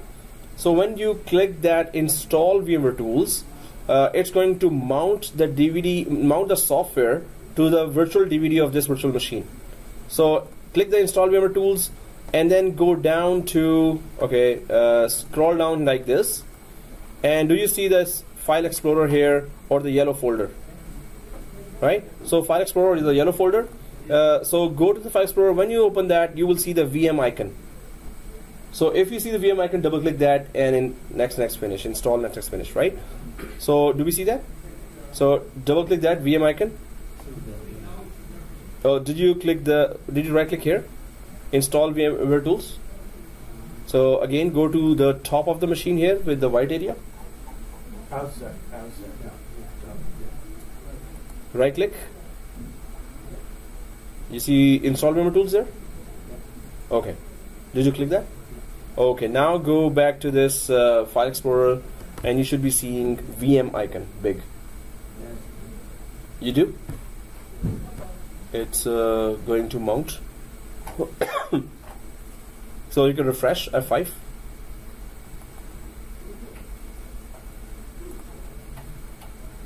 No? Yeah, then double click the VM icon. Okay, double click. Once you double click, it's gonna take a little time to start. When it starts, it should open like this. And then it is just next, finish. So next, install. Nothing else there. As soon as the window opens, yeah, next, install. Yeah. Why are we installing it? VMware tools enable all the advanced option in the virtual machine. So one of the advanced options, we're going to do that. If I show you now settings, just to quickly show you shared folders. So this shared folder is very important feature, but it is disabled if you don't install VMware tools. So it is grayed out. And also mouse and keyboard experience is also not good. So VMware tools enhance all the experience as well as enable all the advanced features. VMs run without VMware tools. So VMs once install operating system, suppose you install Linux, you have to install the VMware tools for Linux then. So that's why, and it's a manual process. But in VMware ESXi environment, that's a bigger environment, they automatically deploy VMware tools in that. But here we have to deploy manually. This is a workstation. This is the client-side VMware workstation. So if it is finished, is it finished? So click finish and restart. So click finish and restart. This requires a restart, others not. Yeah. Okay. Click finish and restart. So okay. So during weekdays, so in the evening you can come here, or yeah. Tomorrow there's a VMware class here. After 2, maybe there's another class. But on Monday there is no class. Yeah. Yep. Because your environment has to be ready before the next class, right? This whole environment has to be ready. So if it's restarted, go for the class password. Go for the class password and log in, right?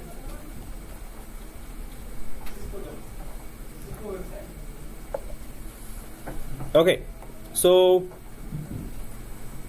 once we're inside, then it's normal configurations. So are we all inside? Okay, it's loading. And you're logging in. You're logging in as well. You're logged in. Okay. And logged in. 20 years ahead. Okay. Oh, you're on this screen? Good. And you're there, Idris? Yeah. Okay, cool. So Server Manager is our best friend in Windows environment. Why is it our best friend? Because it has all the critical links to all the services that we can offer in our Windows environment, right?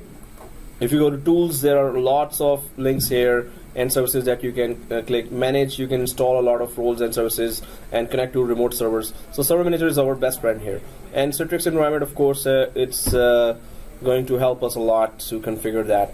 So if you see the Server Manager here, you can go for local server.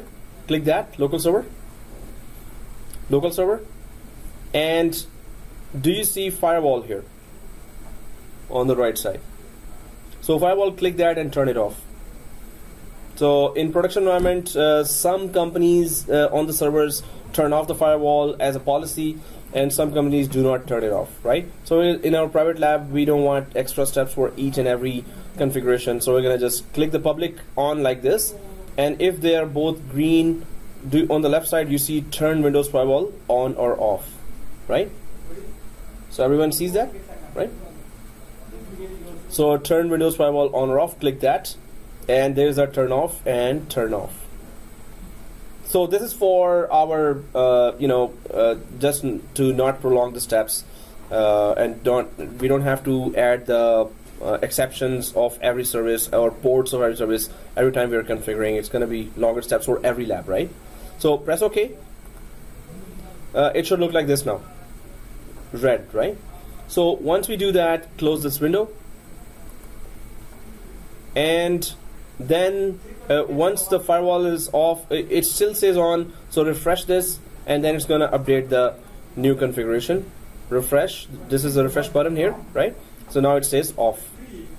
So then once you've done that, let's go to the right side of, scroll to the right side. If the Windows server time is wrong, the applications will not be able to communicate with each other. So server timing is very, very crucial. If it's clients and servers have to be on the perfect time, right? So go for, click that Pacific time here, and go for change time zone. And change time zone, we're in under Bogota, Eastern time, US and Canada. Yeah, sure. So cancel. So are you on this page? This area here? Did you scroll out? Right? Yeah. Disable the maximize thing. Oh yeah. Yeah. So if I disable that, but it's is it okay? Yeah, you're very near. You can see that, yes. But how about others? So yeah, here, right? And then okay, now I have to max. Now here Pacific time. Click that. Do you see change time zone? Okay. So change time zone. Then do you see the drop down box? Right. And we are living in Saskatchewan. No. Eastern time and US and Canada, right? Eastern time, US and Canada. Press OK here. Guys, see this time as well. It is wrong. So this we need to change as well. Up there, time. So go for change time and date as well. It's 2 hours ahead right now. So if you click that, instead of 4, we can just type 1. Right? So time has to be changed. And this will affect not only Windows environment, networking environment, but also Citrix networking environment. So time is exact, press OK. Is it OK? Right? OK. So press OK here. And one more thing right above the time zone is IE Enhanced Security Configuration. So if we click on here, then this is the Internet Explorer security configuration. Sometimes and not sometimes, Citrix is many times we have to do browser-based configurations.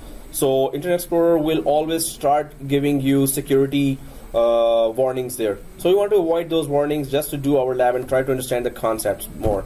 So click off both of these options. Enhanced security in production environment, this is not recommended. In private environment, we're just doing that, right? But in production environment, don't do that. So press OK. So it is off. Eastern time is there and it should be off. If it's not showing, I'll just click refresh and now it is off, right?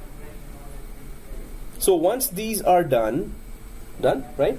So there's one more feature, that is the clock feature. No, the timeout, or just like the screensavers used to be there, that if you keep this machine idle for 10 minutes, we are configuring the other machine. When we come back, it will just lock us out. So you have to put the password again and again every time.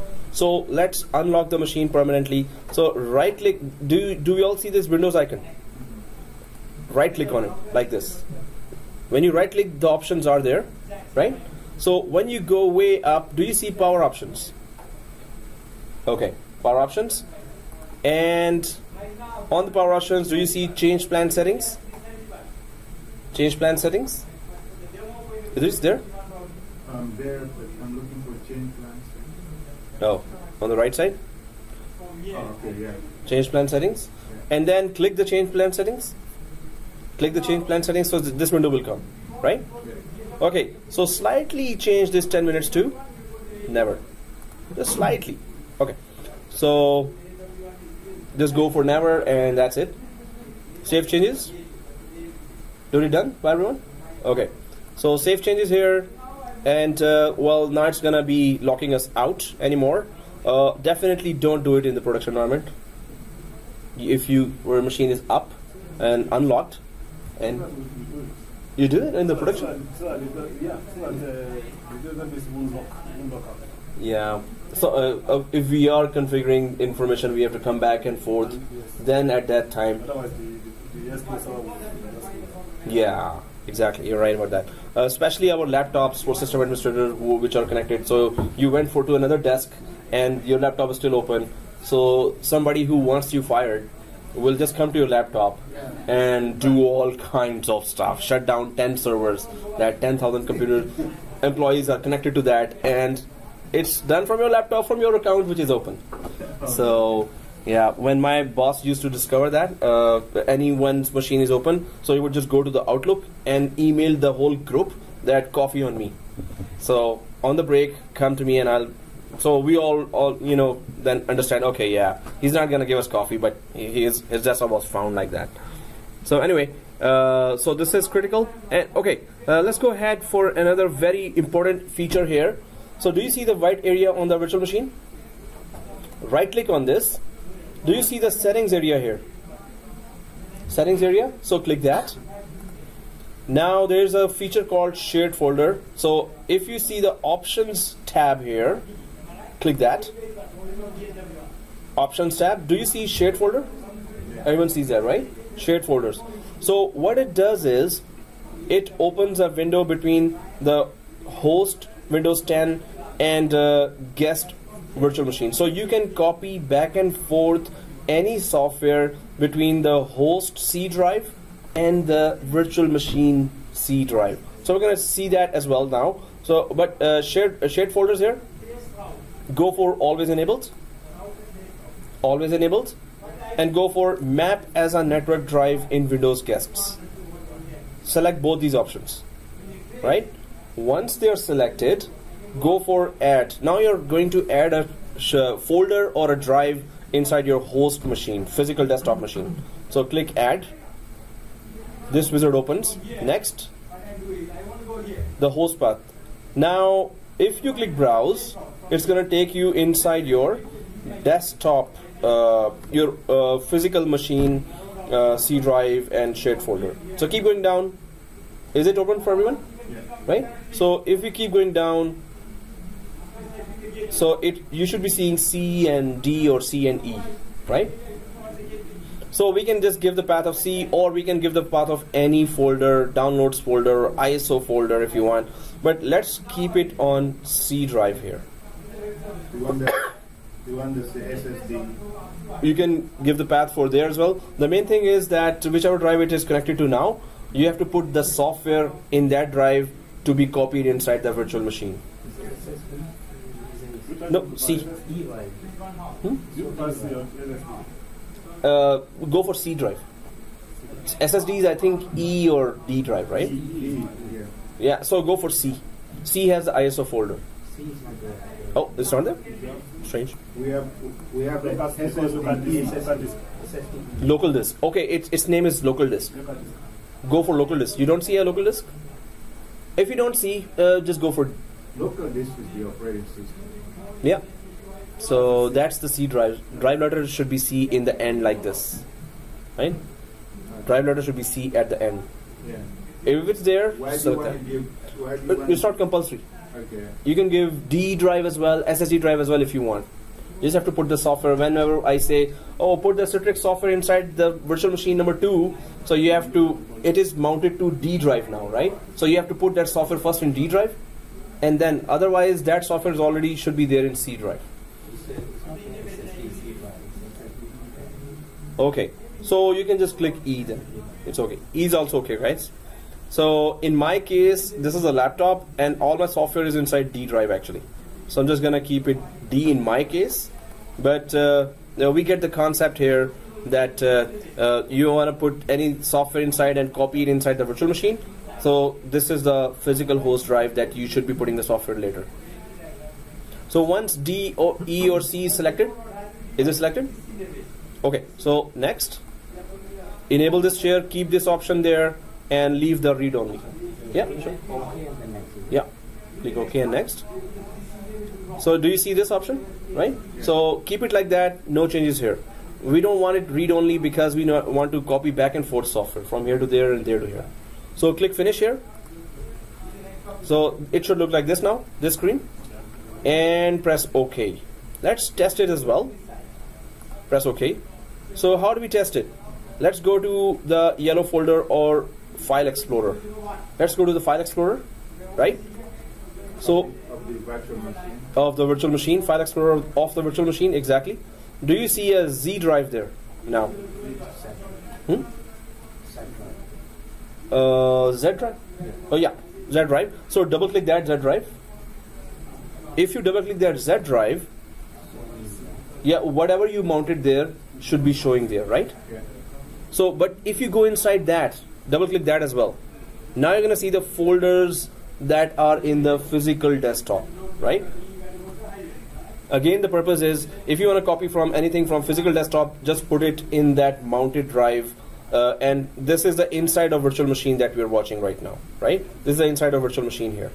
So inside virtual machine, from outside the physical desktop, you want to copy back and forth. This is the way to copy that, right? So, and we're going to use that during the course, so you'll practice anyway. But the concept is copy back and forth between the virtual machine and the physical desktop, right? The Z drive, you see Z drive from virtual machine? Yeah, from within the virtual machine, you see the Z drive. So this means from the virtual machine, you're accessing the C drive of the physical machine here. So Z drive just takes you to that C drive that you mounted. From virtual to host. From virtual to host, exactly. Okay. Exactly. From virtual to host. Yep. Done? Okay. The final and semi-final steps and quarterfinal. So I'm just going to go to that forum and check out. VMware tools done, firewall done, time zone, shared folder, Internet Explorer, unlocking the screen. Okay, all done. Good. So let's just go for the final step here, which is sysprep. And this we need to be very careful. Sysprep, you can totally do it 3 times maximum. Now, what does that mean? 3 times? What does that mean? So what happens here?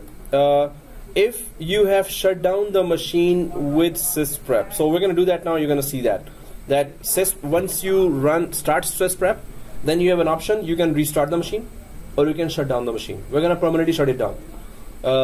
If you accidentally start it later, and then you have to log in again properly and run sysprep again and shut down again. You know why? What's the reason for that? That you have to shut down the machine always with sysprep. Do not shut down like click shut down and click shut down, normal shutdown, right? You have to shut down with sysprep application. If you shut it down with sysprep application, what will happen? When you create clones, those clones will have unique SIDs. If you shut it down normally now without sysprep, and when you create clones, those clones will have similar SIDs. If they have exactly the same security identifier alphanumeric address, they cannot communicate over the network with each other properly. You're gonna have all kinds of network problems. They're not gonna join to domain, basically. The Windows domain we're gonna create, they're not gonna join to it. If they don't join, we have no network. Can you change that after you close? Yes, suppose you do that. Suppose sysprep is not properly run and every clone's SID is same. So then you have to run sysprep on each machine one by one. Then it's gonna change the local ID, security ID. And sysprep when you run on each machine, it takes time. So that's why we're running just once. So we have to do it perfectly on once only, right? But definitely, if it is missed, go for sysprep on each machine, 4 machines. That's gonna cost a lot of time, right? So let's go back to our machine. And there's a trick here that you cannot accidentally start that machine, and I'll show you the trick. So let's go back to the machine. Everyone back to the machine. So now, do you see this Windows icon? So everyone sees that Windows icon, right? This one. When you right click, do you see run? Right? Okay. When you see run, guys, one more thing. This and this Windows icon. This Windows icon is our Windows 10. This Windows icon is our Windows 2012, right? Virtual machine. If you run sysprep on Windows 10, it's gonna destroy our virtual machine. So one student did that, the winner. So he had to bring coffee for everyone because he destroyed his desktop machine. Oh, sorry, it was his laptop, and it was his work laptop. So he had a bad time with the managers. He had a bad time here as well. Oh, that was a good time for us, actually. We had coffee, right? But anyway, don't go for sysprep with your... If you want anyone fired, yes, just go to his or her machine and just run sysprep. But otherwise, it's dangerous. So go to make sure you're inside the virtual machine, right? And right click and go for run. So this will open. Did you click run? Okay. SYSPREP. Sysprep, system preparation. So wherever you're creating a golden image and you're gonna create lots of clones out of that, you always have to run sysprep, right? So once you type sysprep, press OK. and then the folder will open. Actually, the path is here. It's living inside System32, inside Windows folder in C drive. So double click this sysprep. So double click this sysprep and it will open like this. Be careful here. Is it open for everyone? Okay, so OOB means out of box experience. Out of box experience means that you just went to the shop and there's Windows 7, 10 installed or Windows 12, and when you start the first time, it's a user friendly experience. That is OOB. So it's just, and generalize also means, click that. Generalize also means it's a general Windows that does not have any customized settings, although it has customized settings. So when you create clones, the end user will think that, okay, it's a normal Windows that I would have just bought from the outside. Okay, final thing, shutdown. So make sure this is selected. First thing. Second thing, accidentally, if this starts, log in and exactly shut down like this again. If you want to keep on creating clone from this, you have to always do that. If accidentally, not always, I mean accidentally if it should start. But it's supposed, after this shutdown, it is supposed to be permanently shut down, never start it again, right? Never ever start it again. So press OK. So make sure generalize option is selected, shutdown option is selected. Then I'm going to show you a trick that it's, even if you start accidentally, it's not going to go all the way to the user logon. So, and what's the trick here? While it is going on, it's going to shut down now. If you right click like this and settings, I'm just showing you now, you don't have to follow that. Once it is shut down, we can put the memory to 4 megabyte here. While started, it's not going to let me do that. After shutdown, it will have no memory to start then. That's the logic. Otherwise, okay, it's shutting down now. So what will happen? Yeah, white area is there. Now 4 megabyte. If we do that and start accidentally, it's not going to start. But one more thing you need to understand. Now we're creating 4 clones. All 4 clones might have this 4 megabyte then. So you have to change it to 4 GB before starting those clones. Right? But this machine will not accidentally start. This is a guarantee. Right? This is a new trick that we're doing. We're not doing that in other classes. Okay. Okay, guys. So we're moving into 4 megabytes. Yes. Right click. Yeah. Settings. Yeah, update. I'm there. Okay. And take it down to 4 megabyte. Now accidentally, it's never going to start. I mean, it's going to start, or it's going to stay at the BIOS area only.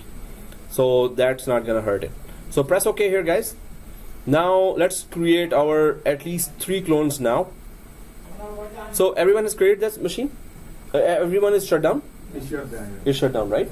So what's the next plan? If I go to the diagram here again, the next plan is create.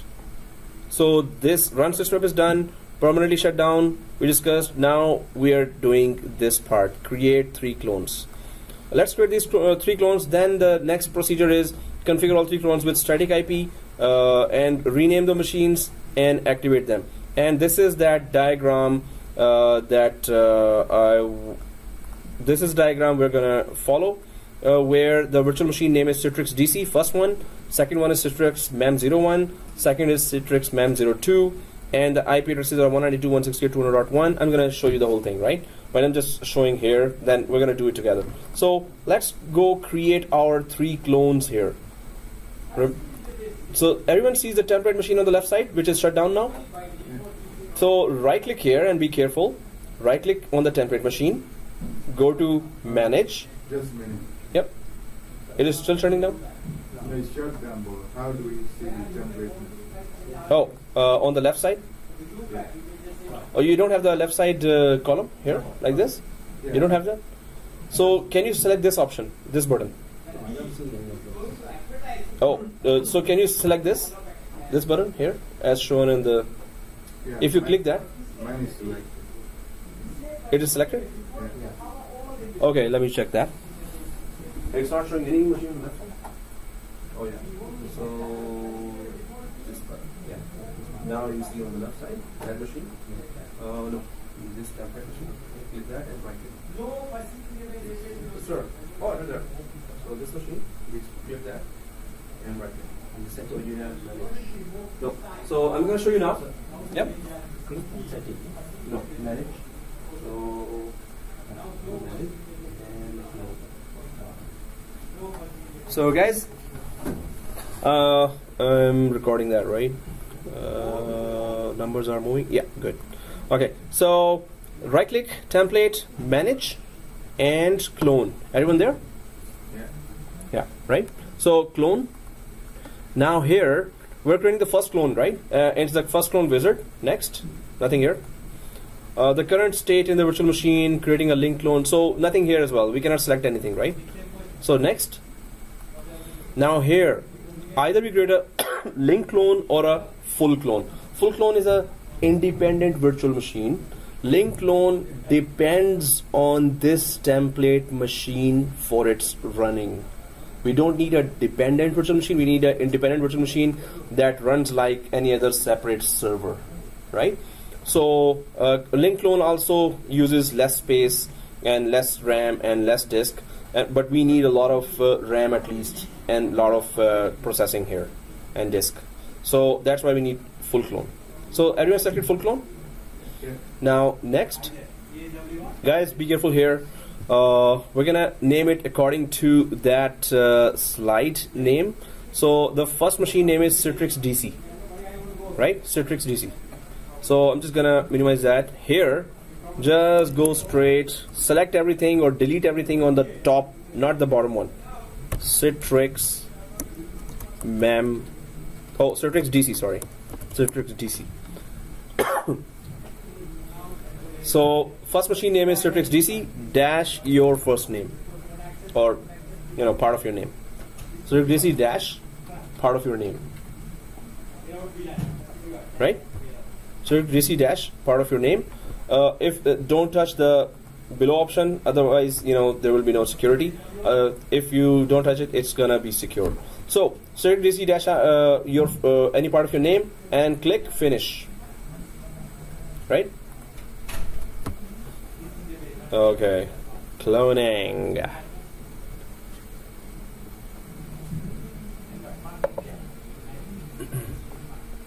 While it is cloning, we can create another clone. Okay, you know that. I was just gonna make everyone do that. And of course, it's not gonna let us do that. Okay, so while it is doing and it is flying, oops. Can you go on multiple? You're on a SSD Same time. environment. One at a time. Sorry? You're on a SSD. Yeah, how do you know that? It's SSD. Very fast, man. Yeah, it's a SSD disk here, and These machines are not, so they run. so guys, there is SSD on these machines. That is the D or E drive, but we do not have space there. That is SSD is given for VMware classes only, because 2 classes are going on simultaneously, and if there is you can still put it there. If anyone runs out of space, they're gonna start deleting others' machines, right? So instead of we don't want to discover our machines, and maybe you will in retaliation delete their machine, and then we're gonna get rid of the SSD permanently because students are fighting each other. So that's why we're going to the C drive, which is HDD. While this Boxing Day, I was telling them, hey, get more SSD, but I don't know, they were boxing something else with something else. So okay, once it is done, for the record of the video, I'm just creating that. So one question to you: hey, this is a new machine, right? And this is also a template with. So this Citrix GC is a copy of this template. How about I right-click here and clone it? Is that okay? Is that a good idea or a bad idea? So you're saying good idea. Good idea. You're saying bad idea. Anyone else? You're saying bad. You're saying? It's gonna be? So it's a bad idea. It's a copy of Or a good idea. the original. You're saying bad. Should be bad idea, you're saying? Yes, sir. Okay, neutral. Okay. So it's going to be a bad idea. Why? Because as you said, as you're saying, that it was not shut down with sysprep. only this machine was shut down with sysprep. If you create a clone out of this, the SID will be same. If you create a clone of this, it is shut down with sysprep, so SID will be different, right? And we need SID to be different, right? So, oh, it's nearing completion, right? So, guys, this is the drawing for the other. So, Citrix Mem01 now for the second machine, second clone, and Citrix Mem02 for the third clone. So, I'm just going to go there and right-click the template machine. Don't right-click the clone, right? Right-click the template machine, manage, clone. Do we know that? Can we close when it's finished? Close. Yeah. If it is finished, close. And go for the next clone. Again, template machine. Yeah, you're there. So I'll cancel out, right? On the template machine again. Right-click, manage, right? And clone. You're there? Okay. So once you clone, now the name is a little different. So first page doesn't offer anything. Next, second page doesn't offer anything. Next, third page, linked or full? Full clone, exactly. Then fourth page is just give the name of the machine and your first name. Citrix Mem01. Mem is member server. When you say member server, do anyone know what is that server? Yeah. Yeah, you were saying? What is member server? Yeah. So it is joined to the domain. The first first server knows that who is the second server. So we're going to create a domain. I'm going to talk a little details about that. So dash your first name. So Citrix Mem01, your first name, click finish, right? You know, the second is much faster. Oh, it's already there. Cool. Nearly done? Okay. So Citrix Mem02 is the third machine. Yeah, you were saying? Why is it that the second one is faster than it's already like the second one is faster than the first one? Yeah, it's cached the details on the drive. Some of the files. First time it was accessing the files from across the disk. Now, second one, it knows the place of that file. So it has already accessing those files faster. So system update, I don't want that. Last time it screwed up my class. Okay, so the third clone, of course, we're gonna create the same way. If you're already there, it's Citrix Mem02, and it's going to be dash your first name. So you can see if you have a good hardware, you can have all kinds of environments here on the left side.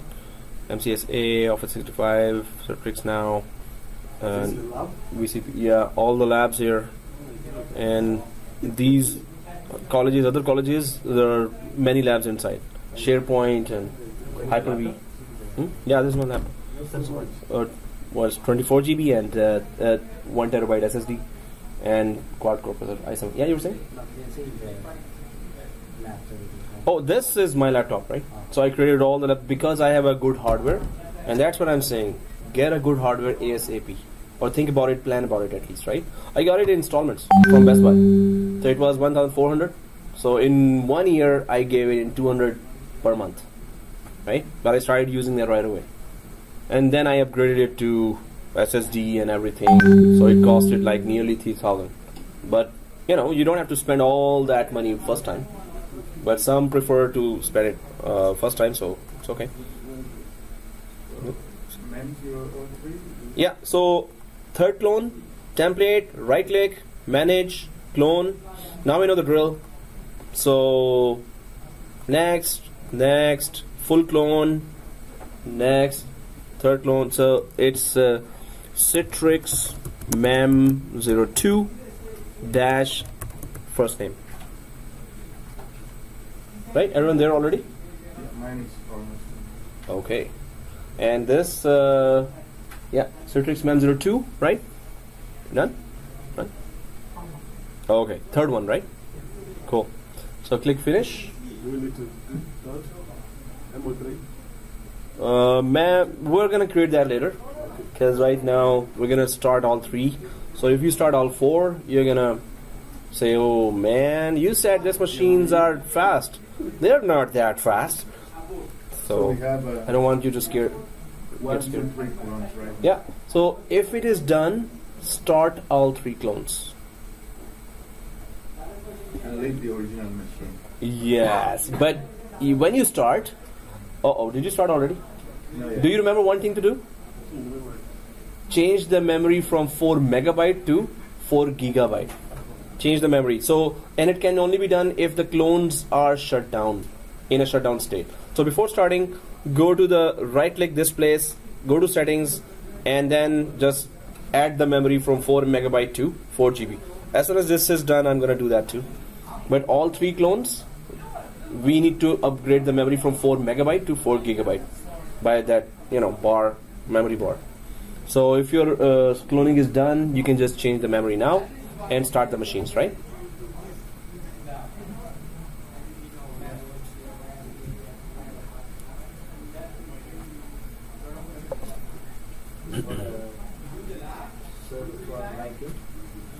So yeah, my clone is still working. So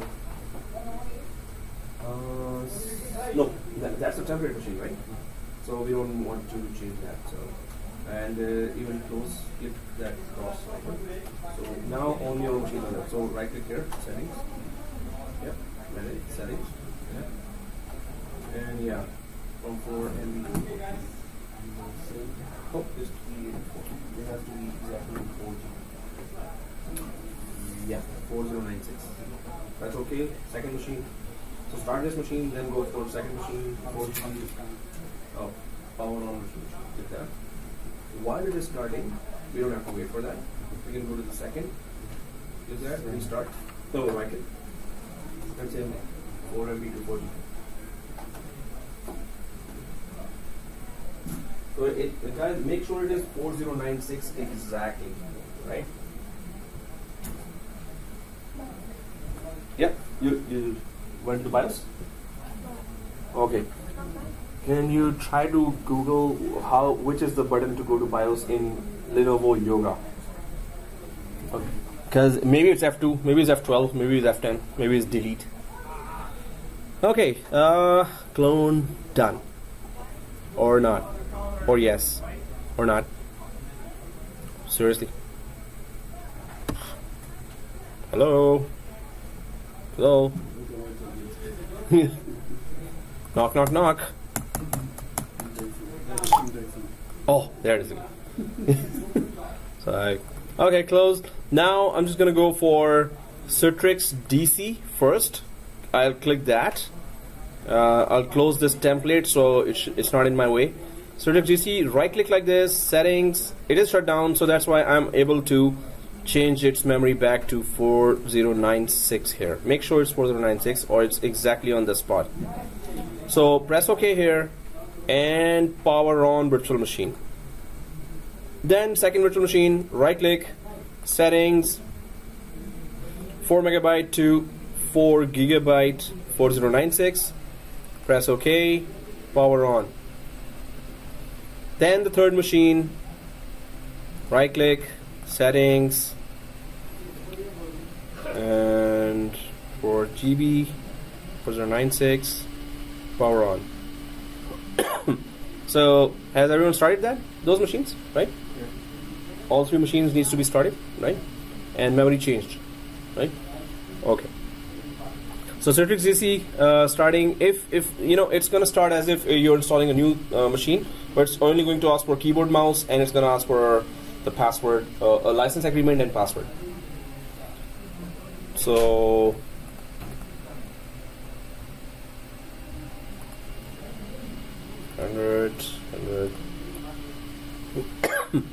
wow. So at least if we could manage to put the static IP and rename 3 machines, then we can carry on from the. So next class we will go to Citrix as well. We're going to understand all the concepts as well, but our lab has to be exactly perfect. No issues here. So if this comes, has it already come? No, still starting. I think we started all 3. That's why it has slow. If you guys on the SSD environment, it should go faster. Yeah, so done. Oh man, it's still starting. Oh, yeah. You know what? Oh, all machines started. That's why I'm saying get SSD for your machines. What is the system? A solid state drive.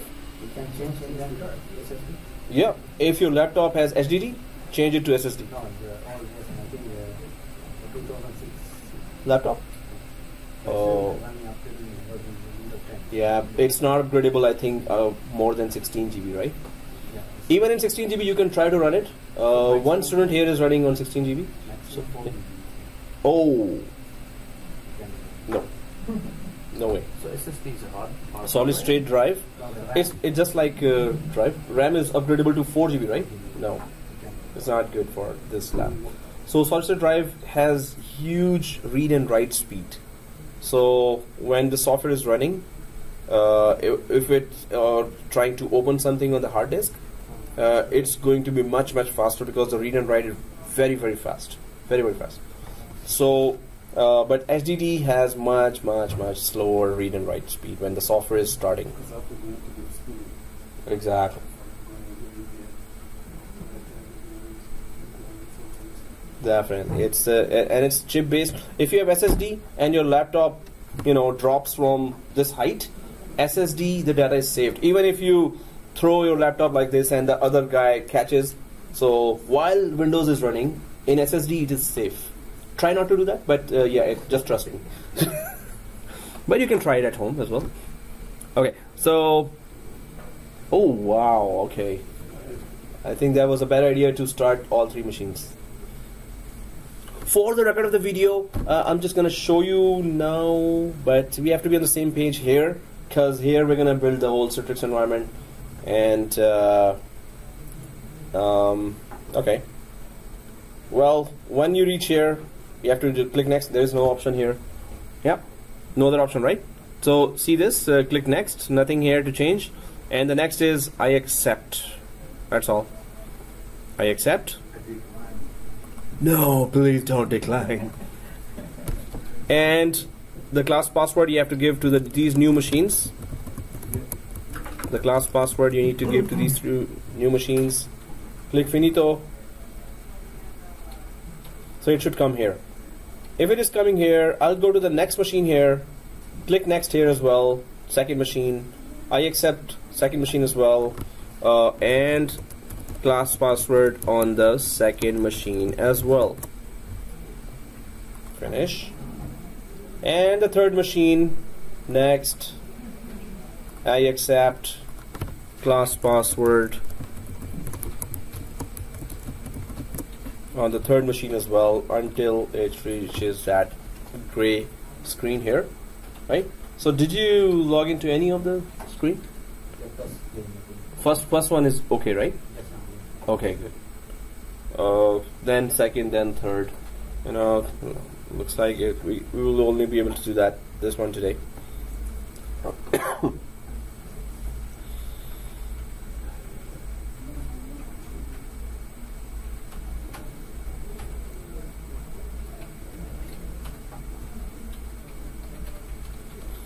So Citrix TC, Citrix701, Citrix702. Once all 3 are ready, if we start doing renaming and IP addressing, it's gonna take way ahead of then 2 o'clock, maybe by 2:30 or 3 o'clock we might finish. So finito. Yeah, so did you select all 3 machines to do that? First one is working, second is still on. Yeah, so try to reach to this screen on all 3 machines. So all 3 machines, right? You're on second machine or? Third. Oh, okay, cool. Idris, you're on third. So only you're the first one. 2 are still starting. Strange.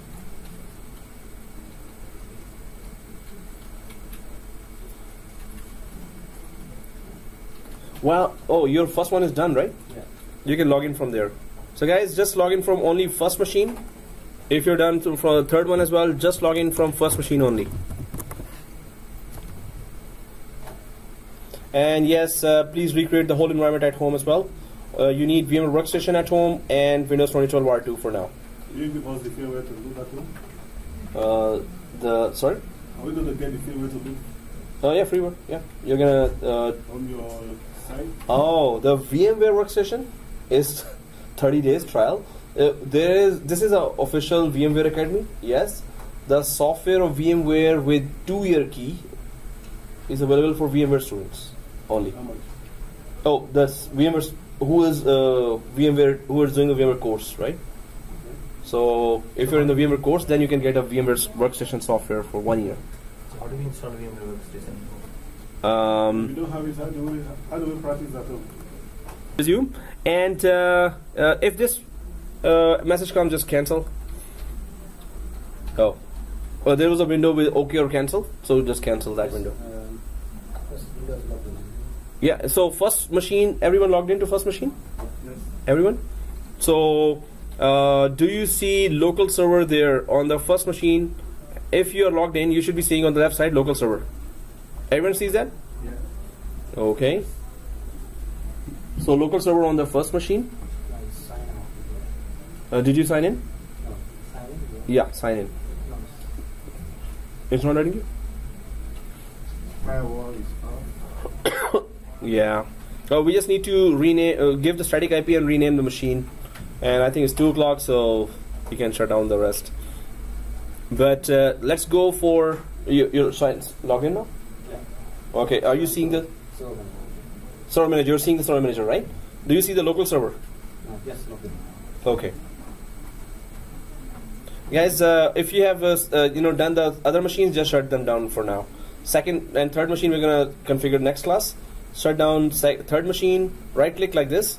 So right click like this. Power. Shut down guest. Always shut down like this. Always shut down. So first machine we're gonna just configure static IP and rename. The second and third machine we cannot do it now. It's 2 o'clock. So right click the second and third machine and shut down like this. Everyone sees that?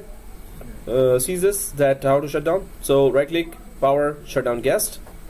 So first is shut down already. Second is shutting down. So shut down guest, when you do it properly shuts down. So on the first machine I'm back here. If everyone is there, do you see the local server? Right? Local server? Ethernet 0. Let's click here on the local server, Ethernet 0. So on the first machine, local server, Ethernet 0. So when you click this option, you did it, right? So Ethernet 0 again comes here like this. Do we see that? Ethernet 0? Yeah. Let me know, I can go back. Just click on the Yeah, click on the Ethernet 0 here. Do you see Ethernet 0? Yeah, do you see local server on the left side? Yeah. So click the local server and then Ethernet 0. The bottom. And then you see this screen, right?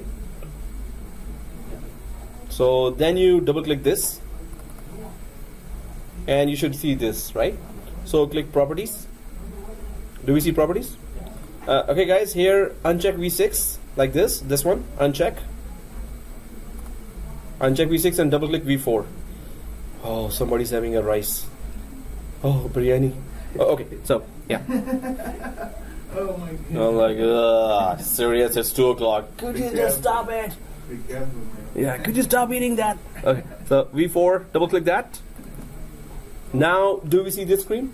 So the IP address is 192, let me just type that. So, and you're gonna understand then the IP address of those next machines.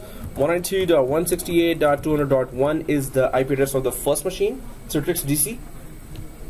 And press tab to auto-complete the subnet mask. Press tab button. The one? Okay. Yeah, so 192.168.200.1. Press tab for 255.255.250. And then gateway is, we don't have a gateway device yet, but we're going to give a fake gateway just to put a gateway there. IP, so 200.50, 192.168.200.50. We don't have a gateway device. Our data is not leaving this network, so we don't have a gateway device right now, right? So preferred DNS, which is the same IP as this 192.168.200.1.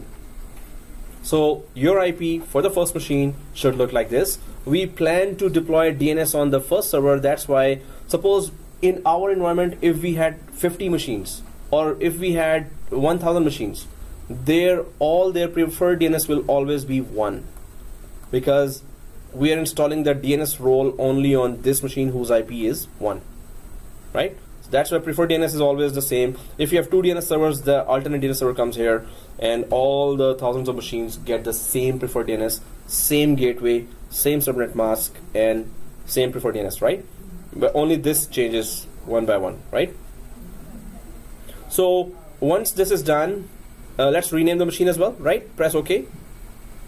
So if this is done, press OK, and press OK again, and close. What is the DNS server in Linux called, in Ubuntu or Unix? Is there some application called like bind? Yeah. Right, bind, right? Okay, so close this. Now we need to just rename this machine, and although it's going to restart, but we're going to shut down. We still need to activate this, but we didn't do that. So everyone sees the computer name here. Everyone sees the computer name, right? So we gave the name to the virtual machine here, which is the virtual machine label. But we did not give the name to the operating system inside the virtual machine, right? So we're going to give the same name to the operating system as well. So click computer name here, click like this. So you should be seeing this screen now. Everyone sees this screen? So click change. And now you should see the computer name, which is a weird name here. So what is the name of the volume, virtual machine label? Citrix DC. So we're just going to give the Citrix DC here as well to the operating system as well. Citrix DC. You don't have to give a name here. So Citrix DC. Once this is done, OK, restart. Yeah, you can just put your name, part of the name as well. Okay.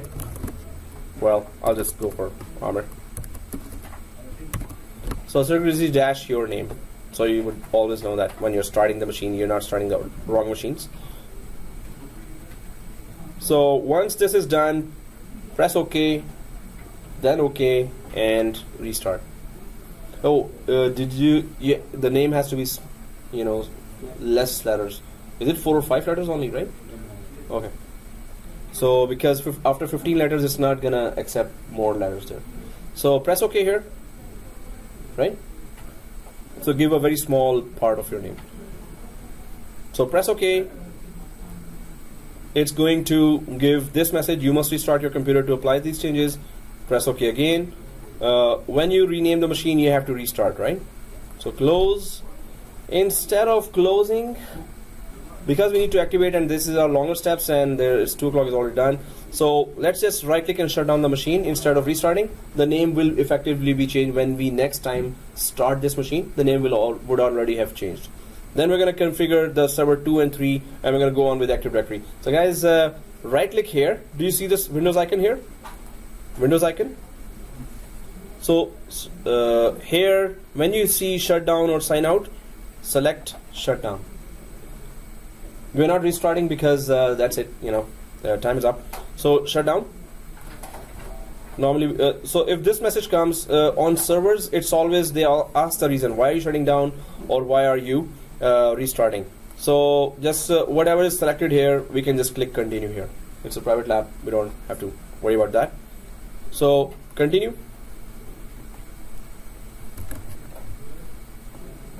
So this is shut down as well.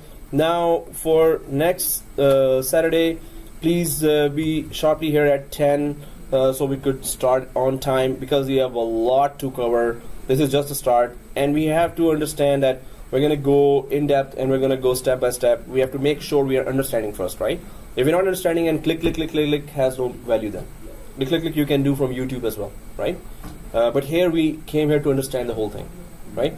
So, and implement the lab properly. Well, that's the second purpose. So if this is done and your machines are already shut down, then you can just close the VMware workstation and sign out or shut down your host machine. and hopefully see you next Saturday. I have a quick question. Yep.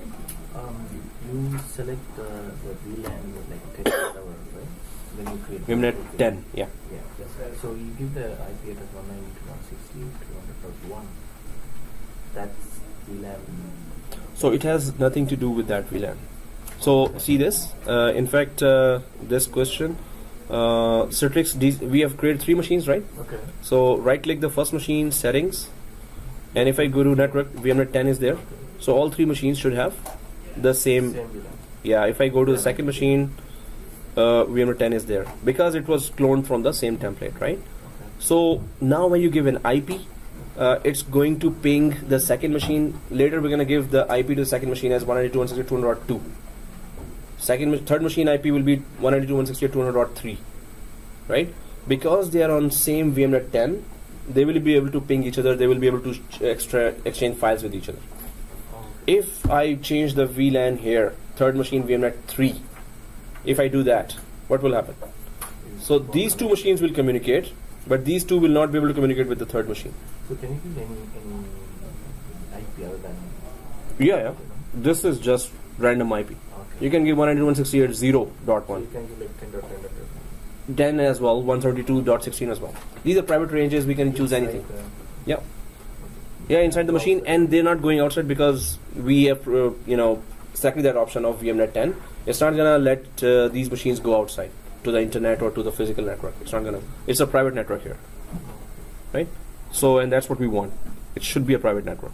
So if you want to say for example, you select the IP address 10.10.1. Yep. If you want to go outside, Oh, you then, have to NAT it to and the we port will side? have to do that. You're right about that. No, the way if you need internet to these machines, suppose, Okay. so you're gonna add a second network card, and don't give any IP to that network card, Okay. and put it on NAT. When you put the second network card on NAT, that has no IP, so it's gonna grab the IP from the physical network here Oh, or at home. okay. If you give a static IP already and you put it on NAT, because there is already an IP there, it's not going to grab an IP from outside. Even if it is connected to outside, because there's a static IP there, it's not going to grab any new IP. You have to remove, if you want to use this, remove the IP here, then put it to NAT, and then it will grab the internet. Okay. Otherwise, we're going to do it the second network card, which is empty and connects. Right? So we're going to do all that. We will need internet for all the machines temporarily. Okay. Oh, I need to stop the video.